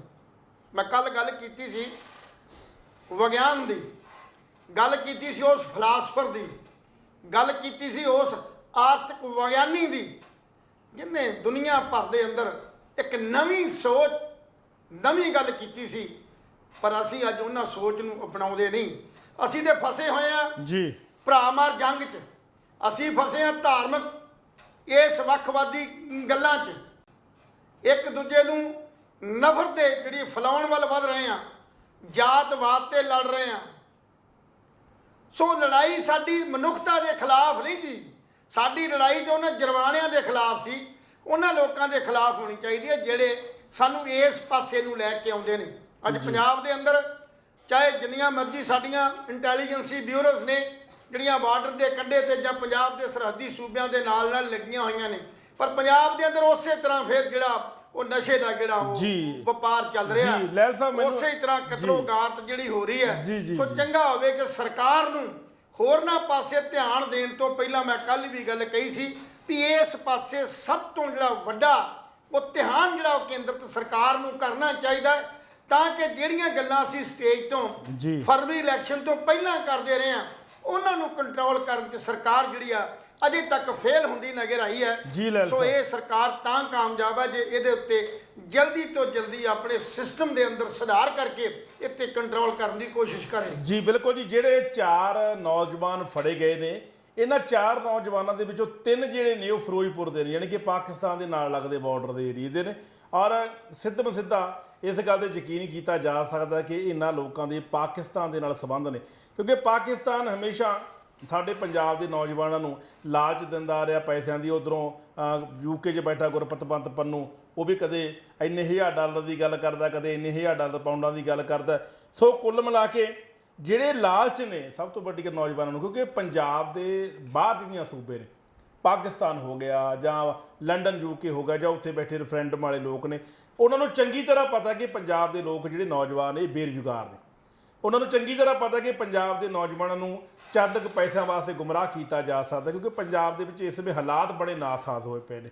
ਜਲਦੀ ਅਮੀਰ ਬਣਨ ਦਾ ਚੱਕਰ ਵੀ ਬਹੁਤ ਲੋਕਾਂ ਦੇ ਮਨ ਦੇ ਵਿੱਚ ਹੈਗਾ। ਕਿਤੇ ਨਾ ਕਿਤੇ ਸਰਕਾਰਾਂ ਪ੍ਰਤੀ ਨਾਰਾਜ਼ਗੀ ਵੀ, ਇਹ ਨਹੀਂ ਕਹਿ ਰਹੇ ਕਿ ਆਮ ਆਦਮੀ ਪਾਰਟੀ ਪ੍ਰਤੀ, ਜਿਹੜੀਆਂ ਪਹਿਲਾਂ ਸੀ ਕਾਂਗਰਸ ਹੋ ਗਿਆ, ਅਕਾਲੀ ਹੋ ਗਿਆ, ਕਿਉਂਕਿ ਜਿੰਨੇ ਨਸ਼ੇ ਹਿੰਦੁਸਤਾਨ ਦੇ ਵਿੱਚ ਪੰਜਾਬ ਦੇ ਵਿੱਚ ਫੈਲਾਏ ਨੇ ਉਹ ਇਹਨਾਂ ਸਿਆਸਤਦਾਨਾਂ ਦੀ ਸ਼ਹਿ 'ਤੇ ਫੈਲਾਏ ਗਏ ਨੇ। ਅੱਜ ਇਹ ਸਿਆਸਤਦਾਨ ਵਿਰੋਧਤਾ ਗੱਲ ਕਰਦੇ ਨੇ। ਹੁਣ ਜੇ ਆਪਾਂ ਅਕਾਲੀਆਂ ਦੀ ਗੱਲ ਕਰੀਏ ਜਾਂ ਕਾਂਗਰਸੀਆਂ ਦੀ ਗੱਲ ਕਰੀਏ, ਮੈਨੂੰ ਹਾਸੋਹੀਣੀ ਗੱਲ ਆਉਂਦੀ ਹੈ ਕਿ ਅਮਨ ਕਾਨੂੰਨ ਦੀ ਕੋਈ ਸਥਿਤੀ ਨਹੀਂ ਹੈ ਪੰਜਾਬ ਦੇ ਵਿੱਚ, ਵਿਗੜ ਚੁੱਕੀ ਹੈ। ਜ਼ਿੰਮੇਵਾਰ ਭਗਵੰਤ ਮਾਨ ਹੈ। ਭਗਵੰਤ ਮਾਨ ਜ਼ਿੰਮੇਵਾਰ ਕਿਵੇਂ ਹੋ ਗਿਆ ਵੀ? 70 ਸਾਲ ਦੇ ਵਿੱਚ ਤੁਸੀਂ ਸਥਿਤੀ ਵਿਗਾੜ ਕੇ ਭਗਵੰਤ ਮਾਨ ਦੇ ਚਰਨੀ ਪਾਈ ਹੈ। ਹੁਣ ਹੌਲੀ ਹੌਲੀ ਟਾਈਮ ਲੱਗੂਗਾ। ਅਕਾਲੀਆਂ ਵੇਲੇ ਕਿੰਨੇ ਗੈਂਗਸਟਰਾਂ ਨੇ ਅਕਾਲੀ ਲੀਡਰਾਂ ਦੇ ਨਾਂ ਲਏ ਵੀ ਮੈਨੂੰ ਇਹਨੇ ਗੈਂਗਸਟਰ ਬਣਾਇਆ, ਕਿਸੇ ਨੇ ਸੁਣੀ? ਨਹੀਂ ਸੁਣੀ। ਭੋਲੇ ਵਰਗੇ ਨੇ ਪਿੱਟ ਮਰ ਗਏ ਕਿ ਮਜੀਠੀਆ ਕਿੰਗ ਪਿੰਨ ਹੈ ਨਸ਼ਿਆਂ ਦਾ, ਕਿਸੇ ਦੀ ਗੱਲ ਸੁਣੀ? ਉਲਟਾ ਭੋਲਾ, ਜਗਦੀਸ਼ ਭੋਲਾ ਅੱਜ ਤੱਕ ਅੰਦਰ ਬੈਠਾ, ਉਹਨੂੰ ਜ਼ਮਾਨਤ ਤੱਕ ਨਹੀਂ ਉਹਦੀ ਹੋਣ ਦਿੱਤੀ। ਮਜੀਠੀਆ ਵੀ ਅੰਦਰ ਹੀ ਹੈ। ਜਿਹੜਾ ਕਰੂਗਾ ਉਹ ਭਰੂਗਾ, ਨੇਚਰਲੀ ਗੱਲ ਹੈ। ਔਰ ਸਭ ਤੋਂ ਵੱਡੀ ਗੱਲ ਇਹ ਹੈ, ਜਦੋਂ ਇਹ ਕਾਂਗਰਸ ਵਾਲੇ ਜ਼ਿੰਮੇਵਾਰ ਨੇ, ਅਕਾਲੀ ਜ਼ਿੰਮੇਵਾਰ ਨੇ ਇਹ ਸਾਰੇ ਸਿਸਟਮ ਦੇ, ਫਿਰ ਇਹ ਕਿਉਂ ਵਿਰੋਧਤਾ ਕਰਦੇ ਨੇ? ਕਿਉਂ ਇਹ ਐਂ ਕਹਿੰਦੇ ਨੇ ਕਿ ਇਹ ਫੇਲ ਸਰਕਾਰ ਹੈ, ਵੀ ਇਹ ਸਰਕਾਰ ਨਿਕੰਮੀ ਸਰਕਾਰ ਹੈ, ਇਹ ਤਾਂ ਜੀ ਐਂ ਕਰਦੀ ਹੈ, ਭਗਵੰਤ ਮਾਨ ਤਾਂ ਕੇਜਰੀਵਾਲ ਦਾ ਟਾਊਟ ਹੈ। ਯਾਰ ਜੇ ਉਹ ਮਿਲ ਕੇ ਕੰਮ ਕਰ ਰਹੇ ਨੇ, ਕਿਸੇ ਨੂੰ ਕੀ ਇਤਰਾਜ਼ ਹੈ? ਅਸੀਂ ਵੀ ਇਸ ਗੱਲ ਤੇ ਇਤਰਾਜ਼ ਉਠਾਇਆ ਸੀ ਵੀ ਯਾਰ ਭਗਵੰਤ ਮਾਨ ਨੂੰ ਕੇਜਰੀਵਾਲ ਨਾਲ ਕਲੈਬ ਹੋਣ ਦੀ ਕੀ ਲੋੜ ਹੈ। ਪਰ ਕੁਝ ਗੱਲਾਂ ਦੇ ਵਿੱਚ ਕਲੈਬ ਹੋਣਾ ਜ਼ਰੂਰੀ ਹੈ, ਕਿਉਂਕਿ ਪੰਜਾਬ ਦਾ ਤਾਣਾ ਬਣਾ ਇੰਨਾ ਕੁਲਝਿਆ ਹੋਇਆ ਨਾ, ਐ ਗਲੋਟੇ ਬਣੇ ਪਏ ਨੇ। ਲਹਿਲ ਸਾਹਿਬ, ਪੰਜਾਬ ਦੇ ਲੀਡਰਾਂ ਨੂੰ ਹੁਣ ਆਪਣੇ 1 ਮਿੰਟ, ਮੈਂ ਹਰਕਮਲਜੀਤ ਨੇ, ਬੜੇ ਸੀਨੀਅਰ ਉਹ ਨੇ, ਪੱਤਰਕਾਰ ਨੇ ਅਜੀਤ ਅਖਬਾਰ ਦੇ, ਉਹਨਾਂ ਨੇ ਇੱਕ ਗੱਲ ਲਿਖੀ ਹੈ ਬਹੁਤ ਅੱਛੀ ਕਿ ਆਪ ਦਾ ਸਰਕਾਰ ਚਲਾਉਣ ਦਾ ਤੌਰ ਤਰੀਕਾ ਤੇ ਮਾਡਲ ਅਜੇ ਵੀ ਬੁਝਾਰਤ। ਸਰਕਾਰ ਦੇ 50 ਦਿਨ ਪੂਰੇ ਹੋਣ ਤੇ ਵੀ ਅਫਸਰਸ਼ਾਹੀ ਨਹੀਂ ਸਮਝ ਪਾਈ ਇਸ ਦੀਆਂ ਪਰਤਾਂ। ਗੱਲ ਵੀ ਸਹੀ ਹੈ। ਸਵਾਲ ਇਸ ਗੱਲ ਦਾ ਮੈਂ ਇੱਥੇ ਹੀ ਆਉਣਾ ਚਾਹੁੰਦਾ ਸੀ ਵੀ ਅਸੀਂ ਭਗਵੰਤ ਮਾਨ ਦੀ ਸਰਕਾਰ ਨੂੰ ਇਹ ਅਲਾਓ ਕਰ ਰਹੇ ਹਾਂ ਵੀ ਉਹ ਦੂਜੇ ਸੂਬੇ ਦੀ ਸਰਕਾਰ ਨਾਲ ਮਿਲ ਕੇ ਕੰਮ ਕਰੇ। ਜੇ ਤੇ ਉੱਥੋਂ ਦੀਆਂ ਕੋਈ ਚੀਜ਼ਾਂ ਨੂੰ ਸਿੱਖਣਾ ਹੋਵੇ ਤਾਂ ਉਹ ਅਲੱਗ ਚੀਜ਼ ਹੈ ਜੀ, ਪਰ ਜੇ ਤੁਸੀਂ ਆਪਣਾ ਆਪ ਹੀ ਜਾ ਕੇ ਉੱਥੇ ਦੇ ਕੇ ਇਸ ਖਬਰ ਦੀ ਜਿਹੜੀ ਤੁਸੀਂ ਆਪਾਂ ਖਬਰ ਪੜ੍ਹਨ ਲੱਗੇ ਸੀ, ਇਹਦੇ ਦੇ ਪਿੱਛੇ ਜਿਹੜਾ ਇਹਦੇ ਪਿੱਛੇ ਥਾਟ ਹੈ ਜੀ, ਉਹਨੂੰ ਸਮਝਣ ਦੀ ਕੋਸ਼ਿਸ਼ ਕਰੋ ਜੀ। ਉਹਦਾ ਕਹਿਣ ਦਾ ਭਾਵ ਹਰਕਮਲਜੀਤ ਦਾ ਇਹ ਹੈ ਵੀ ਅਜੇ ਤੱਕ ਇਹਨਾਂ ਦੇ ਮਾਡਲ ਦਾ ਔਰ ਤੌਰ ਤਰੀਕੇ ਦੀ ਸਮਝ ਨਹੀਂ ਪਈ, ਉਹ ਅਥਾਰਟੀ ਨੂੰ ਵੀ ਨਹੀਂ ਪਈ। ਪਹਿਲਾਂ ਕੀ ਹੁੰਦਾ ਸੀ, ਇੱਕ ਸਾਡਾ ਜਿਹੜਾ ਕੇਂਦਰ ਸੀ ਨਾ, ਲੋਕਾਂ ਦਾ ਜਿਹੜਾ ਕੇਂਦਰ ਸੀ, ਉਹ ਮੁੱਖ ਮੰਤਰੀ ਦੀ ਕੋਠੀ ਤੋਂ ਲੈ ਕੇ ਜਾਂ ਦਫ਼ਤਰ ਜਾਂ ਕੇਂਦਰ ਜਿਹੜਾ ਸਾਡੀ ਪਾਰਟੀ ਦਾ ਦਫ਼ਤਰ ਸੀ, ਪਾਰਟੀ ਤੱਕ ਦਾ ਸਾਡਾ ਕੇਂਦਰ ਸੀ। ਹੁਣ ਤਾਂ ਸਾਡੇ ਬਿਊਰੋਕਰੇਟਸ ਨੂੰ ਇਹ ਹੀ ਨਹੀਂ ਪਤਾ ਵੀ ਸਾਨੂੰ ਕਿੱਥੋਂ ਜਿਹੜੇ ਆ ਉਹਦੇ ਜਿਹੜੇ ਆ ਉਹ ਆਰਡਰ ਆਣਾ। ਉਹ ਦਿੱਲੀ ਵੱਲ ਝਾਕਦੇ ਨੇ, ਦਿੱਲੀ ਵਾਲੇ ਸਪਸ਼ਟ ਜਿਹੜੀ ਉੱਪਰਲੀ ਤਹਿ ਤੋਂ ਇਹ ਗੱਲ ਕਹਿ ਦਿੰਦੇ ਨੇ ਪੰਜਾਬ ਦਾ ਮਸਲਾ ਹੈ, ਪੰਜਾਬ ਜਾ ਕੇ ਨਿਬੇੜੋ। ਪਰ ਜੇ ਅੰਦਰ ਦੀ ਖਾਤਰ ਪਤਾ ਕਰਦੇ ਹੋ ਤੇ ਅੰਦਰ ਦੇ ਵਿੱਚ ਇੰਨੀ ਵੱਡੀ ਉਥਲ ਪੁਥਲ ਹੋਈ ਪਈ ਹੈ ਜੀ ਵੀ ਸਾਡਾ ਜਿਹੜਾ ਸਰਕਾਰੀ ਤਾਣਾ ਬਾਣਾ ਉਹਨੂੰ ਸਮਝ ਨਹੀਂ ਪੈ ਰਹੀ, ਕਿਉਂਕਿ ਉਹਨਾਂ ਦੇ ਉੱਤੇ ਇਸ ਢੰਗ ਦਾ ਇੱਕ ਦਿੱਲੀ ਵਾਲਾ ਗਲਬਾ ਜਿਹੜਾ ਜੀ ਦਿਵਾਲੇ ਘੁਮਾ ਦਿੱਤਾ ਗਿਆ, ਜੀ। ਉਹ ਹਰ ਚੀਜ਼ ਦੀ ਨਜ਼ਰ ਰੱਖ ਰਹੇ ਨੇ ਜੀ। ਔਰ ਇੰਗਲੈਂਡ ਨੇ ਇੱਥੋਂ ਤੱਕ ਜਿਹੜੀਆਂ ਪ੍ਰਾਈਵੇਟ ਕੰਪਨੀਆਂ ਨੇ ਜਿਹੜੀਆਂ ਸਾਡੇ ਇਸ ਸਿਸਟਮ ਨੂੰ ਜਿਨ੍ਹਾਂ ਨੇ ਉਹ ਇਲੈਕਟ੍ਰੋਨਿਕ ਮੀਡੀਆ ਦੇ ਤੌਰ ਤੇ ਜਾਂ ਹੋਰ ਨਾ ਤੌਰ ਦੇ ਉੱਤੇ ਜਿਹੜਾ ਸਾਈਬਰ ਨੂੰ ਚਲਾਉਣਾ ਹੈ, ਉਹਦੇ ਉੱਤੇ ਵੀ ਬਾਹਰਲੇ ਸੂਬਿਆਂ ਦੇ ਬੰਦੇ ਜਿਹੜੇ ਭਰੋਸੇਮੰਦ ਨੇ ਕੇਜਰੀਵਾਲ ਸਾਹਿਬ ਦੇ, ਉਹਨਾਂ ਨੂੰ ਡਿਪਿਊਟ ਕੀਤਾ ਗਿਆ। ਸਾਡਾ ਇਹ ਨਹੀਂ ਵੀ ਅਸੀਂ ਕਿਸੇ ਸਿੱਖਣ ਤੋਂ ਭਗਵੰਤ ਮਾਨ ਨੂੰ ਰੋਕਦੇ ਹਾਂ। ਦੁਨੀਆ ਪੱਧਰ ਦੇ ਉੱਤੇ ਸਿੱਖਣਾ ਬਹੁਤ ਸੌਖਾ ਹੈ, ਹਰ ਦੇਸ਼ 'ਚ ਜਾ ਕੇ ਉੱਥੋਂ ਦੇ ਸਿਸਟਮ ਨੂੰ ਸਮਝਣਾ ਚਾਹੀਦਾ, ਜੀ ਲੈਲ ਕੋਈ ਸ਼ੱਕ ਨਹੀਂ। ਪਹਿਲੀਆਂ ਵੀ ਜਿੰਨੀਆਂ ਸਰਕਾਰਾਂ ਰਹੀਆਂ ਉਹਨਾਂ ਸਰਕਾਰਾਂ 'ਚੋਂ ਬਾਕੀ ਵੱਖ-ਵੱਖ ਦੇਸ਼ਾਂ 'ਚ ਜਿਹੜੇ ਡੈਲੀਗੇਟ ਜਾਂਦੇ ਰਹੇ ਨੇ ਜੀ, ਉਹ ਡੈਲੀਗੇਟ ਉੱਥੋਂ ਦੇ ਸਿਸਟਮ ਨੂੰ ਸਮਝ ਕੇ ਆਉਂਦੇ ਰਹੇ ਜੀ। ਨੇ, ਪਰ ਕੀ ਉਹ ਸਮਝਣ ਤੋਂ ਬਾਅਦ ਲਾਗੂ ਹੋਇਆ ਇੱਥੇ? ਨਹੀਂ ਹੋਇਆ। ਆਪਣਾ ਨਾਲ ਚੰਡੀਗੜ੍ਹ ਹੈ, ਪੰਜਾਬ ਦੇ ਅੰਦਰ ਤੇ ਚੰਡੀਗੜ੍ਹ ਦੇ ਅੰਦਰ ਇੱਕ ਰੂਲ ਇੱਕ ਸੇਮ ਹੈ ਜੀ ਵੀ ਬੈਲਟ ਲਾਉਣੀ ਆ। ਸੌਖਾ ਜਿਹਾ ਮੈਂ ਦੱਸ ਰਿਹਾ ਵੀ ਬੈਲਟ ਲਾਉਣੀ ਆ। ਜਦੋਂ ਤੁਸੀਂ ਗੱਡੀ ਚਲਾਓਗੇ, ਗੱਡੀ ਤੇ ਬੈਠਦਿਆਂ ਸਾਰ ਬੈਲਟ ਲਾਓ। ਮੋਟਰਸਾਈਕਲ ਤੇ ਚੱਲੋਗੇ, ਸਕੂਟਰ ਤੇ ਚੱਲੋਗੇ ਤੇ ਹਿੰਦੂ ਜੈਂਟਲਮੈਨ ਉਹਦਾ ਮਤਲਬ ਜਿਹੜਾ ਹੈਲਮਟ ਪਾਏਗਾ। ਔਰ ਜਦੋਂ ਵੀ ਕੋਈ ਲਾਈਟ ਆਏਗੀ ਰੈੱਡ, ਉਹ ਜਿਹੜੀ ਆ ਕ੍ਰੋਸਿੰਗ ਨਹੀਂ ਕਰਨੀ। ਇਹ ਰੂਲ ਜਿਹੜੇ ਆ ਉਹ ਚੰਡੀਗੜ੍ਹ ਦੇ ਨੇੜੇ ਨਹੀਂ, ਜਿੱਥੇ ਫਾਲੋ ਹੋ ਰਹੇ ਨੇ। ਪਰ ਕੀ ਪੰਜਾਬ ਨੇ ਚੰਡੀਗੜ੍ਹ ਦੇ ਰੂਲ ਲਾਗੂ ਕਰਤੇ? ਦੂਰ ਜਾਣ ਦੀ, ਇਜ਼ਰਾਈਲ ਜਾਣ ਦੀ ਜਾਂ ਇਟਲੀ ਜਾਣ ਦੀ ਕੀ ਲੋੜ ਹੈ? ਦਿੱਲੀ ਜਾਣ ਦੀ ਕੀ ਲੋੜ ਹੈ? ਸਾਡੇ ਇੱਥੇ ਸਾਰਾ ਕੁਝ ਸਬਕ ਸਿੱਖਣਾ ਹੋਵੇ ਤੇ ਅਸੀਂ ਸਿੱਖ ਸਕਦੇ ਹਾਂ, ਪਰ ਅਸੀਂ ਸਿੱਖਣ ਦੀ ਨੀਤ ਨਾਲ ਨਹੀਂ ਜਾ ਰਹੇ। ਅਸੀਂ ਨੀਤ ਨਾਲ ਇਸ ਕਰਕੇ ਜਾ ਰਹੇ ਵੀ ਅਸੀਂ ਸਾਰਾ ਕੁਝ ਉਹਨਾਂ ਦੇ ਹਵਾਲੇ ਕਰਨਾ ਚਾਹੁੰਦੇ ਹਾਂ। ਮੈਂ ਕੱਲ ਪਹਿਲੀ ਵਾਰ ਵੀ ਅੱਗੇ ਵੀ ਕੀਤੀ ਸੀ, ਲੈ ਸਭ ਇੱਕ ਕਾਲਰ ਨੂੰ ਕਾਲ ਲਾਉਣੀ ਆਪਾਂ ਵੀ ਦੋਨੇ ਜਿਹੜੀਆਂ ਸਾਡੀਆਂ ਇਹ ਕੇਂਦਰ ਦੀ ਸਰਕਾਰ ਤੇ ਪੰਜਾਬ ਦੀ ਜਿਹੜੀ ਹੈ ਜਾਂ ਦਿੱਲੀ ਦੀ ਜਿਹੜੀ ਸਰਕਾਰ ਹੈ, ਇਹ ਸਰਕਾਰਾਂ ਦਾ ਖਾਸਾ ਇੱਕ ਹੈ। ਔਰ ਸ਼ਾਇਦ ਮੈਂ ਤੁਹਾਡੇ ਨਾਲ ਇੱਕ ਹੋਰ ਲਿਆ ਜਾਂ ਗੱਲ, ਦਿੱਲੀ ਵਾਲੀ ਸਰਕਾਰ ਨੂੰ ਇਹ ਖਤਰਾ ਪੈਦਾ ਹੋ ਗਿਆ ਕਿ ਕੇਂਦਰ ਦੀ ਸਰਕਾਰ ਨੇ ਜਦੋਂ ਵੇਖਿਆ ਵੀ ਉਹਨਾਂ ਨੇ ਕਿਹਾ ਸੀ ਵੀ ਅਸੀਂ ਇੱਥੋਂ ਮੁਕਤ ਕਰਨਾ, ਕਾਂਗਰਸ ਨੂੰ ਮੁਕਤ ਕਰਨਾ ਦੇਸ਼, ਪਰ ਕਾਂਗਰਸ ਦੇ ਮੁਕਤ ਦੇ ਬਾਅਦ ਕੇਜਰੀਵਾਲ ਜਿਹੜਾ ਉਹਦਾ ਬਦਲ ਆ ਗਿਆ। ਅੱਜ ਕੇਂਦਰ ਦੀ ਸਰਕਾਰ ਤੇ ਭਾਜਪਾ ਇਸ ਆਮ ਆਦਮੀ ਪਾਰਟੀ ਤੋਂ ਵੀ ਥਰ-ਥਰ ਕਰ ਰਹੀ ਹੈ, ਔਰ ਉਹਨੂੰ ਡਾਊਨ ਕਰਨ ਵਾਸਤੇ ਦਿੱਲੀ ਦਾ ਜਿਹੜਾ ਪੂਰਨ ਰਾਜ ਦਾ ਦਰਜਾ ਨਹੀਂ ਦਿੱਤਾ ਜਾ ਰਿਹਾ, ਉਹਨੂੰ ਫਿਰ ਮੈਟ੍ਰਿਕਲ ਕਾਉਂਸਲ ਬਣਾਉਣ ਦੀ ਕੋਸ਼ਿਸ਼ ਕੀਤੀ ਜਾ ਰਹੀ ਹੈ। ਔਰ ਇਹੀ ਕਾਰਨ ਹੈ ਕਿ ਕੇਜਰੀਵਾਲ ਦਾ ਪੰਜਾਬ ਦੇ ਅੰਦਰ ਦਖਲਅੰਦਾਜ਼ੀ ਕਰਨਾ ਔਰ ਇੱਥੇ ਆਪਣਾ ਜਿਹੜਾ ਗਲਬਾ ਪੈਦਾ ਕਰਨਾ। ਸਭ ਇਸ ਕਰਕੇ ਅਸੀਂ ਜਿਹੜਾ ਵਿਰੋਧ ਕੀਤਾ ਸੀ ਵੀ ਸਾਡੀ ਜਿਹੜੀ ਸਰਕਾਰ ਹੈ ਉਹ ਜਿਹੜੀ ਸਿੱਖਿਆ ਦੇ ਨੌਲੇਜ ਦੀ ਗੱਲ ਕਰਦੇ ਹੋ ਉਹ ਵਧੀਆ ਹੈ, ਪਰ ਜੇ ਸਿੱਖਿਆ ਦੇ ਨੌਲੇਜ ਤੋਂ ਤੁਸੀਂ ਕੋਈ MOU ਕਰਦੇ ਹੋ, ਕੋਈ ਕਿਸੇ ਨਾਲ ਸਮਝੌਤਾ ਲਿਖਤੀ ਕਰਦੇ ਹੋ, ਐਗਰੀਮੈਂਟ ਕਰਦੇ ਹੋ, ਉਹ ਸਾਡੀ ਜਿਹੜੀ ਪ੍ਰੋਟੋਕਾਲ ਦੀ ਉਲੰਘਣਾ ਹੈ। ਸਾਡੀ ਗੁਪਤ ਸੂਚਨਾ ਜਿਹੜੀ ਹੈ ਉਹ ਰਿਲੀਜ਼ ਹੁੰਦੀ ਹੈ। ਅਸੀਂ ਸਹੁੰ ਖਾਧੀ ਆ ਉਸ ਵੇਲੇ ਜਿਸ ਵੇਲੇ ਅਸੀਂ ਇਸ ਅਹੁਦੇ ਨੂੰ ਪ੍ਰਾਪਤ ਕੀਤਾ ਸੀ। ਉਸ ਵੇਲੇ ਗਵਰਨਰ ਸੀ, ਗਵਰਨਰ ਦੇ ਸਾਹਮਣੇ ਸਹੁੰ ਖਾਧੀ ਸੀ ਕਿ ਅਸੀਂ ਆਪਣੇ ਅਹੁਦੇ ਦੀ ਮਰਜ਼ਾਦਾ ਨੂੰ ਕਾਇਮ ਰੱਖਾਂਗੇ, ਤੇ ਅਸੀਂ ਉਹ ਅਹੁਦੇ ਨੂੰ ਕਾਇਮ ਨਹੀਂ ਰੱਖ ਸਕੇ। ਇਸ ਕਰਕੇ ਸਾਡੀਆਂ ਰਾਜਸੀ ਧਿਰਾਂ ਜਿਹੜੇ ਬੁੱਧੀਜੀਵੀ ਨੇ ਜਾਂ ਪੰਜਾਬ ਲਈ ਹਮਦਰਦੀ ਰੱਖਦੇ ਲੋਕ ਨੇ, ਉਹ ਤਾਂ ਚਿੰਤਾਤੁਰ ਨੇ ਕਿਤੇ ਇਹ ਨਾ ਹੋਵੇ ਕਿ ਅਸੀਂ ਜਿਹੜੀ ਅੱਗ ਲੈਣ ਆਈ ਨੂੰ ਆਪਣਾ ਘਰ ਹੀ ਸੌਂਪ ਦਈਏ, ਘਰ ਹੀ ਦੇ ਦਈਏ। ਇਸ ਕਰਕੇ ਸਿੱਖਣ ਦੇ ਮਾਮਲੇ 'ਚ ਕੋਈ ਵਿਰੋਧੀ ਨਹੀਂ ਹੈ। ਸੋ ਕਹਿਣ ਦਾ ਭਾਵ ਹਰਕਮਲ ਸਿੰਘ ਨੇ ਜਿਹੜਾ ਉਹ ਲੇਖ ਆਰਟੀਕਲ ਜਿਹੜੀ ਨਿਊਜ਼ ਲਾਈ ਹੈ, ਉਹ ਇੱਕ ਸਾਫ਼ ਨਜ਼ਰ ਹੈ ਵੀ ਸਰਕਾਰ ਇਸ ਢੰਗ ਨਾਲ ਕੰਮ ਕਰਦੀ ਵੀ ਤਰੀਕੇ ਦੀ ਸਮਝ ਨਹੀਂ ਆ ਰਹੀ, ਮਾਡਲ ਦੀ ਸਮਝ ਨਹੀਂ ਆ ਰਹੀ ਵੀ ਕੰਮ ਕੀਤਾ ਕਿਵੇਂ ਜਾਵੇ। ਅਫਸਰ ਥਰ-ਥਰ ਕਮਰੇ ਨੇ ਕੰਮ ਨਹੀਂ ਕਰ ਸਕਦੇ। ਹਾਂ, ਇੱਕ ਗੱਲ ਤਾਂ ਜ਼ਰੂਰ ਹੈ ਵੀ ਕੁਝ ਅਫਸਰਾਂ ਨੂੰ ਜਿਨ੍ਹਾਂ ਦੀ ਨੀਤ ਖੋਟੀ ਸੀ, ਜਿਹੜੇ ਪੰਜਾਬ ਦੇ ਅੰਦਰ ਸਿਰਫ ਰਿਸ਼ਵਤਖੋਰੀ ਤੇ ਕੰਮ ਨਾ ਕਰਦਾ ਜਿਨ੍ਹਾਂ ਦੇ ਕਰੈਕਟਰ ਸੀ, ਉਹਨਾਂ ਨੂੰ ਜ਼ਰੂਰ ਨੱਥ ਪੈਣ ਦੀ ਕੁਛ ਨਾ ਕੁਛ ਸੰਭਾਵਨਾ ਜਿਹੜੀ ਪੈਦਾ ਹੋਈ ਹੈ। ਇਸ ਗੱਲ ਦੇ ਨਾਲ ਇਹ ਸਲਾਹਤ ਵਾਲੀ ਗੱਲ ਹੈ, ਚੰਗਾ ਹੋਵੇ ਜੇ ਅਫਸਰ ਆਪਣੇ ਲੈਵਲ ਦੇ ਉੱਤੇ ਹੀ ਇਹਨੂੰ ਕੰਟਰੋਲ ਕਰਨ ਦੀ ਕੋਸ਼ਿਸ਼ ਕਰਨ। ਜੀ ਬਿਲਕੁਲ ਜੀ, ਅਸੀਂ ਨਾ ਗੱਲਬਾਤ ਕਰਨ ਜਾ ਰਹੇ ਹਾਂ। ਜਿਸ ਤਰ੍ਹਾਂ ਭਗਵੰਤ ਮਾਨ ਸਾਹਿਬ ਨੇ ਕਿਹਾ ਸੀ ਕਿ ਧਰਨੇ ਨਹੀਂ ਚੱਲਣੇ, ਪਰ ਧਰਨੇ ਨਿਰੰਤਰ ਜਾਰੀ ਹੈ। ਹਾਲਾਂਕਿ ਇਹ ਕਾਂਗਰਸ ਤੇ ਅਕਾਲੀਆਂ ਦਾ ਫੰਡਾ ਖੜਾ। ਜੀ ਸਤਿ ਸ੍ਰੀ ਅਕਾਲ ਜੀ। ਹਾਂਜੀ ਸ਼ਰਮਾ ਜੀ।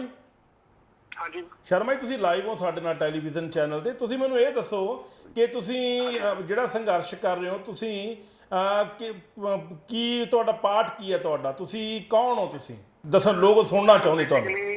बेसिकली मैं पुनीत शर्मा मेरा नाम है जी, और मेरी कंपनी है कंस्ट्रक्शन कंपनी। ਅਸੀਂ ਸੈਂਟਰ ਗਵਰਨਮੈਂਟ ਆਰਗੇਨਾਈਜੇਸ਼ਨ ਚ ਰਜਿਸਟਰਡ ਕੰਟਰੈਕਟਰਸ ਹੈਗੇ ਆ ਤੇ ਅਸੀਂ ਮੈਂ ਕੰਟਰੈਕਟਰ ਐਸੋਸੀਏਸ਼ਨ ਨੂੰ ਰਿਪਰੈਜ਼ੈਂਟ ਕਰ ਰਹੇ ਹਾਂ ਤੁਹਾਡੇ ਚੈਨਲ ਦੇ ਰਾਹੀਂ ਜੀ।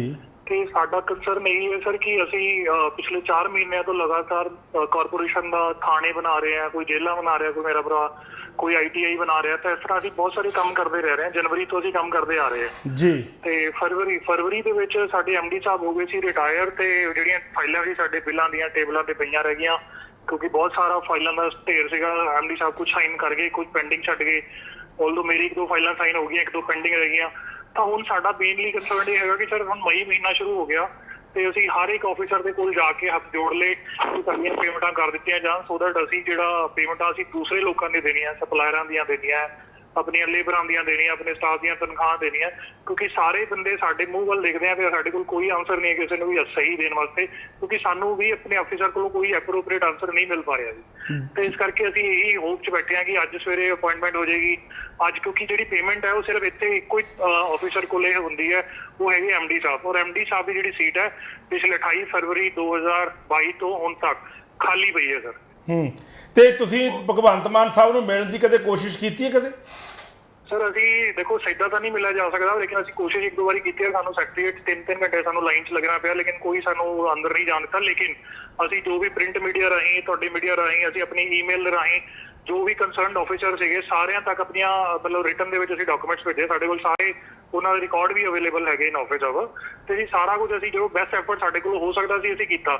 ਲੇਕਿਨ ਹੁਣ ਸਾਡੇ ਨਾਲ ਸਾਡੀ ਜਿਹੜੀ EMPLOYEE ਯੂਨੀਅਨ ਹੈ ਉਹ ਵੀ ਸਾਡੇ ਨਾਲ ਖੜੀ ਹੋ ਗਈ ਆ ਕੇ, ਕਿਉਂਕਿ ਪਹਿਲਾਂ ਸੰਘਰਸ਼ ਸਿਰਫ ਸਾਡਾ ਠੇਕੇਦਾਰਾਂ ਦਾ ਸੀਗਾ, ਲੇਕਿਨ ਹੁਣ ਸਾਡਾ ਜਿਹੜਾ ਸੰਘਰਸ਼ ਹੈ ਸਾਡੀ EMPLOYEE ਯੂਨੀਅਨ ਵੀ ਸਾਡੇ ਨਾਲ ਖੜੀ ਹੈ, ਕਿਉਂਕਿ EMPLOYEES ਦੀ ਤਨਖਾਹ ਵੀ ਰੁਕ ਗਈ ਹੈ। ਕਿੰਨੇ ਟੋਟਲ ਕਿੰਨੇ ਕਰੋੜ ਰੁਪਇਆ ਬਕਾਇਆ ਖੜਾ ਸਰਕਾਰ ਵੱਲ? ਸਰ ਵੈਸੇ ਤਾਂ ਜੀ ਇੱਥੇ ਜਿਹੜੀਆਂ ਅੰਦਰ ਕਰੀਬਨ 300-400 ਫਾਈਲਾਂ ਅੰਦਰ ਪਈਆਂ ਪੇਮੈਂਟ ਹੋਣ ਵਾਸਤੇ, ਛੋਟੇ ਮੋਟੇ ਸਾਰੇ ਕਾਊਂਟਰ, ਪਰ ਅਪਰੋਕਸੀਮੇਟ 20 ਤੋਂ 22 ਕਰੋੜ ਰੁਪਇਆ ਪਿਛਲੇ 2 ਤੋਂ 2.5 ਮਹੀਨੇ 3 ਮਹੀਨਿਆਂ ਤੋਂ ਪਿਆ ਹੈ ਜਿਹੜਾ ਪੈਂਡਿੰਗ ਹੈਗਾ ਪੇਮੈਂਟ ਦੇਣ ਵਾਸਤੇ। ਕਿਸੇ ਦੇ 10 ਲੱਖ ਹੈ, ਕਿਸੇ ਦੇ 50 ਲੱਖ ਹੈ, ਕਿਸੇ ਦਾ ਕਰੋੜ ਹੈ, ਕਿਸੇ ਦਾ 70 ਲੱਖ ਹੈ, ਇਸ ਤਰ੍ਹਾਂ ਪੇਮੈਂਟਾਂ ਪਈਆਂ ਨੇ। ਤਾਂ ਅਪਰੋਕਸੀਮੇਟ ਅਗਰ ਅਸੀਂ ਅੰਦਾਜ਼ਾ ਲਗਾਇਆ ਜਾਵੇ, ਅਸੀਂ ਆਪਣੇ ਜੋ ਅਸੀਂ ਬਿਜ਼ਨਸ ਐਸੋਸੀਏਸ਼ਨ ਦੇ ਵੱਲੋਂ ਲਗਾਇਆ ਸੀ 20-22 ਕਰੋੜ ਰੁਪਇਆ ਅੰਦਾਜ਼ਾ ਇੱਥੇ ਪਿਆ ਹੈਗਾ ਸਰ ਪੇ ਕਰਨ ਵਾਲਾ। ਜਦੋਂ ਪੇਮੈਂਟ ਦੀ ਕੋਈ ਪ੍ਰੋਬਲਮ ਨਹੀਂ ਹੈ, ਮਹਿਕਮੇ ਦੇ ਵਿੱਚ ਪੇਮੈਂਟ ਪਈ ਹੈ ਕਿਉਂਕਿ ਡਿਪੋਜ਼ਿਟ ਵਰਕ ਹੈ। ਸਰਕਾਰ ਜਿਹੜੇ ਜਿਨ੍ਹਾਂ ਦਾ ਕੰਮ ਕਰਦੀ ਉੱਥੇ ਪੈਸਾ ਪਹਿਲਾਂ ਪਿਆ, ਲੇਕਿਨ ਡਿਸਟ੍ਰੀਬਿਊਟ ਕਰਨ ਦੀ ਪਾਵਰ ਕਿਸੇ ਵੀ ਆਫੀਸਰ ਕੋਲ ਨਹੀਂ ਹੈਗੀ। ਅੱਛਾ, ਤੁਹਾਨੂੰ ਜਦੋਂ ਇਹ ਟੈਂਡਰ ਕਾਲ ਹੁੰਦੇ ਨੇ ਫਿਰ ਤੁਹਾਨੂੰ ਤਾਂ ਕੰਮ ਮਿਲਦਾ ਹੈ? ਅਸੀਂ ਟੈਂਡਰ ਕਾਲ ਹੁੰਦਾ ਜੀ, ਅਸੀਂ ਸ਼ਾਰਟ ਲਿਸਟਡ ਹੁੰਦੇ, ਜਿਹੜਾ ਸਭ ਤੋਂ ਘੱਟ ਰੇਟਾਂ ਦੇ ਕੰਮ ਪਿਆ ਜਾਂਦਾ ਉਸ ਬੰਦੇ ਨੂੰ ਹੀ ਕੰਮ ਅਲਾਟ ਹੋਇਆ ਜਾਂਦਾ, ਔਰ ਅਸੀਂ ਉਹ ਸਾਰੇ ਕੰਟਰੈਕਟਰਾਂ ਦੇ ਕੰਮ ਅਸੀਂ ਹੁਣ ਜਿਵੇਂ 2 ਮਹੀਨੇ 3 ਮਹੀਨੇ ਤੋਂ ਅਸੀਂ ਕੰਮ ਨਹੀਂ ਕਰ ਪਾ ਰਹੇ ਸਰ, ਸਾਡੇ ਕੋਲ ਪੈਸੇ ਹੈ ਨਹੀਂ, ਔਰ ਪਿਛਲੇ 3 ਮਹੀਨੇ ਪਹਿਲਾਂ ਪੈਸੇ ਮਿਲ ਜਾਂਦੇ ਤਾਂ ਅਸੀਂ ਸੀਮੈਂਟ ਸਰੀਆ ਸਾਰਿਆਂ ਦੇ ਰੇਟ ਵੱਧ ਗਏ। ਸਾਨੂੰ ਕਿਸੇ ਨੇ ਸਪੋਰਟ ਨਹੀਂ ਕਰਨੀ, ਨਾ ਕਿਸੇ ਮਹਿਕਮੇ ਨੇ ਸਪੋਰਟ ਕਰਨੀ ਹੈ, ਨਾ ਸਰਕਾਰ ਨੇ ਸਪੋਰਟ ਕਰਨੀ ਹੈ, ਨਾ ਹੀ ਕੋਈ ਅਫਸਰ ਨੇ। ਉਹ ਕੰਮ ਡਿਲੇ ਕਰਨ ਦੀ ਉਲਟੀ ਪੈਨਲਟੀ ਸਾਨੂੰ ਹੋਰ ਪੈ ਸਕਦੀ ਹੈ। ਸਾਨੂੰ ਇਹ ਵੀ ਚੈਲੰਜ ਹੁੰਦਾ ਕਿ ਸਾਨੂੰ ਕੰਮ ਡਿਲੇ ਕਰਨ, ਕਿਉਂਕਿ ਸਾਨੂੰ ਕਿਸੇ ਵੀ ਜਗ੍ਹਾ ਤੇ ਡਿਪਾਰਟਮੈਂਟ ਵੱਲੋਂ ਕੋਈ ਅੜਚਨ ਨਹੀਂ ਦਿਖਾਈ ਜਾਂਦੀ, ਲੇਕਿਨ ਪੇਮੈਂਟ ਜਿਹੜਾ ਸਾਡਾ ਮੇਨ ਮੁੱਦਾ ਜਿਹੜਾ ਪੇਮੈਂਟ ਹੁੰਦਾ ਕਿ ਜੇ ਸਾਡੀ ਬੋਲ ਜਿਹੜੀ ਹੱਦੀ ਹੈ ਪਿੱਛੇ ਬਰੀਡ ਦੀ ਉਹ ਸਾਡੀ ਪੇਮੈਂਟ ਹੈ। ਜੇ ਸਾਨੂੰ ਪੇਮੈਂਟ ਟਾਈਮ ਸਿਰ ਨਹੀਂ ਮਿਲੇਗੀ ਅਸੀਂ ਲੇਬਰਸ ਨੂੰ ਕਿੱਦਾਂ ਪੇਮੈਂਟ ਕਰਾਂਗੇ, ਆਪਣੇ ਸਪਲਾਇਰਾਂ ਨੂੰ ਕਿੱਦਾਂ ਪੇਮੈਂਟ ਕਰਾਂਗੇ ਸਰ। ਬਹੁਤ ਸਾਰੀਆਂ ਦਿੱਕਤਾਂ ਨੇ ਸਰ, ਜਦਕਿ ਸਾਡੀ ਸਾਰੇ ਬੰਦਿਆਂ ਨੇ ਲੇਬਰ ਕਲਾਸ ਕਮਿਊਨਿਟੀ ਨੇ ਸਭ ਨੇ ਆਪ ਨੂੰ ਵੋਟਾਂ ਪਾਈਆਂ ਕਿ ਅਸੀਂ ਬਦਲਾਅ ਦੇ ਰਸਤੇ 'ਚ ਚੱਲੇ ਹਾਂ।